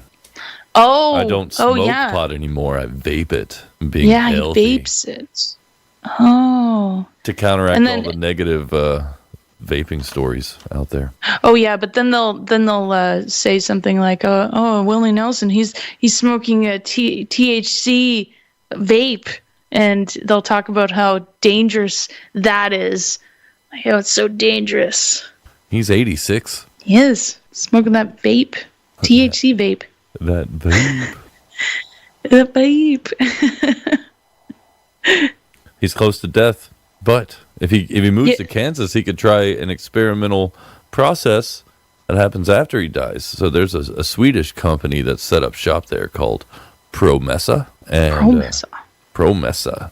And instead of cremating somebody, where you use fire to break down the body, they freeze a dead person in liquid nitrogen and then vibrate the body into particles. Oh. So it's all frozen, smashed up particle bits of little bits that it's not ash necessarily, it's like little broken bits of your body. Like the cliche thing that happens in movies where you freeze something and then hit it and it like breaks into a million bits. Yeah. Yeah, like that. Like that. But their selling point is they claim it will reduce the ecological footprint of the company. Oh, I had a feeling you were going to say that. Yeah, I don't see how. I don't see how either. No. The energy take to make liquid nitrogen, first off, transport it and store it. And then whatever fuck machine they use to vibrate your dead body into particles. Yeah. Yeah. And then also probably some expensive ass worthless urn to keep your body particles in. Because it's not ash, it's body particles. So I don't see how that's going to... footprint. Yeah, that's a huge footprint. I don't see how it's any better than just setting somebody on fire and scooping out their ashes. That, the fire actually sounds a lot more environmentally friendly. They should really just go back to that. Yeah, you're putting out carbon dioxide into the air with the fire, which we all know that CO2 is plant food. So you're helping out plants, which are the ecology. So win for everybody. And you're getting rid of a dead body that's taking up a lot of space. Even though they somehow say that burying people in the ground is bad for the environment. But, you're decomposing. You're feeding the environment. When going back into the earth. Yeah. From whence you came. In the earth. Earth.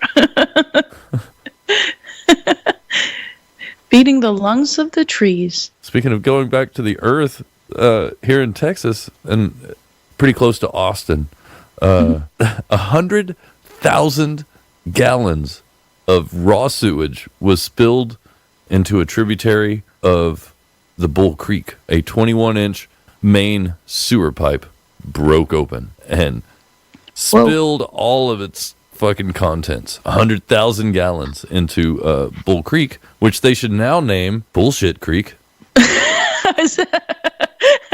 Nice. But that happened just the other day. But before, back in October, they had another spill of 25,000 gallons of raw sewage into that same creek. Oh. And it's some big Damn. fucking company down there.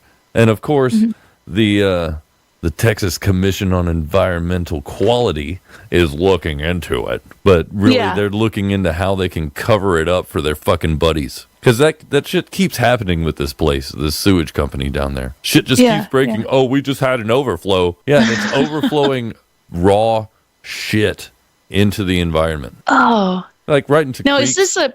No problem. Yeah. Is this a place? Is this a creek that where fresh like drinking water would come from? Or I mean, like not that it matters, but like I mean, obviously there's just fish and plant sea life there. I feel like the Bear Creek probably runs into a big river down that way. Yeah. Like the Guadalupe or something that's down in that direction. I can't think off the top of my head. I didn't look into that. Maybe I should have to see where the Bear Creek flows, what it flows into. But more than likely it's flowing into a river. I mean, that's what creeks do. Yeah, that's right. It's flow into a river. So, but what river? Who knows? But all the rivers do flow down into the Gulf of Mexico. So it's like raw sewage Gulf.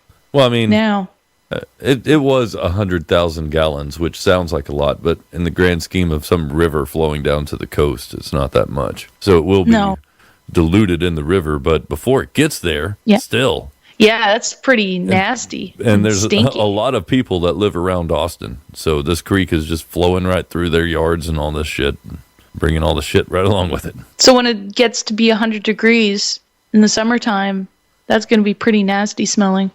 Well, hopefully it'll all be washed out by then. We should get a few good rains. And maybe they won't leak any more sewage into the place. Yeah, that would be nice. Hey, how about trying not to leak out any sewage into the creek there? That's what I would like. Yeah. Even though I don't live there. You are listening to Hog Story, whether you want to or not. I was watching, speaking of contaminating waterways, there was, I saw a clip on The View with Mark Ruffalo and this lawyer on The View, and they were talking about this DuPont, I guess it's a chemical plant that contaminated a waterway, and with this chemical, it's like once the chemical's like in your body, like it's there, and apparently it's like everywhere and all around the world now. I wish I wrote down the what the chemical was, but Dick Pants. Yeah, it was Dick Pants. That's right, Dick exactly. But in the comments section, and when they introduced Mark Ruffalo, it was Mark and Ruffalo is how they introduced it. So people were so distracted by the fact that they introduced him as Mark and Ruffalo, and then they just lost the whole reason why he was on the show. It was like I guess it was he must have done this on purpose. Maybe so. Because it was a very serious topic. Like why, like the ladies on The View, like why would they even bother with something like that? But something so serious. And I think they just mentioned the chemical once. That's probably why it's not off the top of my head what that chemical was. But I thought it was interesting. And this lawyer has been fighting about this chemical for like the last 20 years. So that's crazy. I mean, that is crazy. I hardly listen when celebrities come out and talk about serious things. Yeah. Even if it is serious and they might be bringing up some valid points about one thing or another, I just always tend to blow it off because they're just actors. Like, you're paid to read lines that somebody else wrote. How do I know you're not doing that now? Yeah.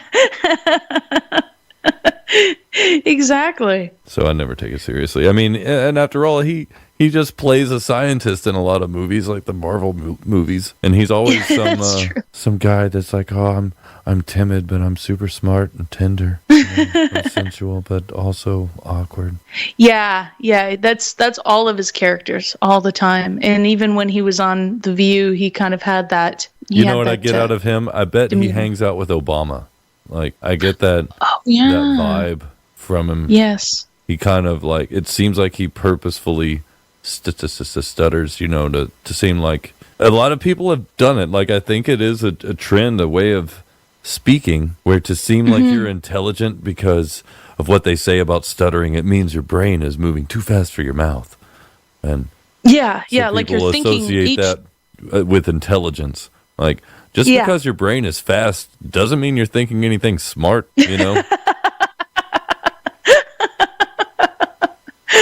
Oh yeah. You know what I mean? Right.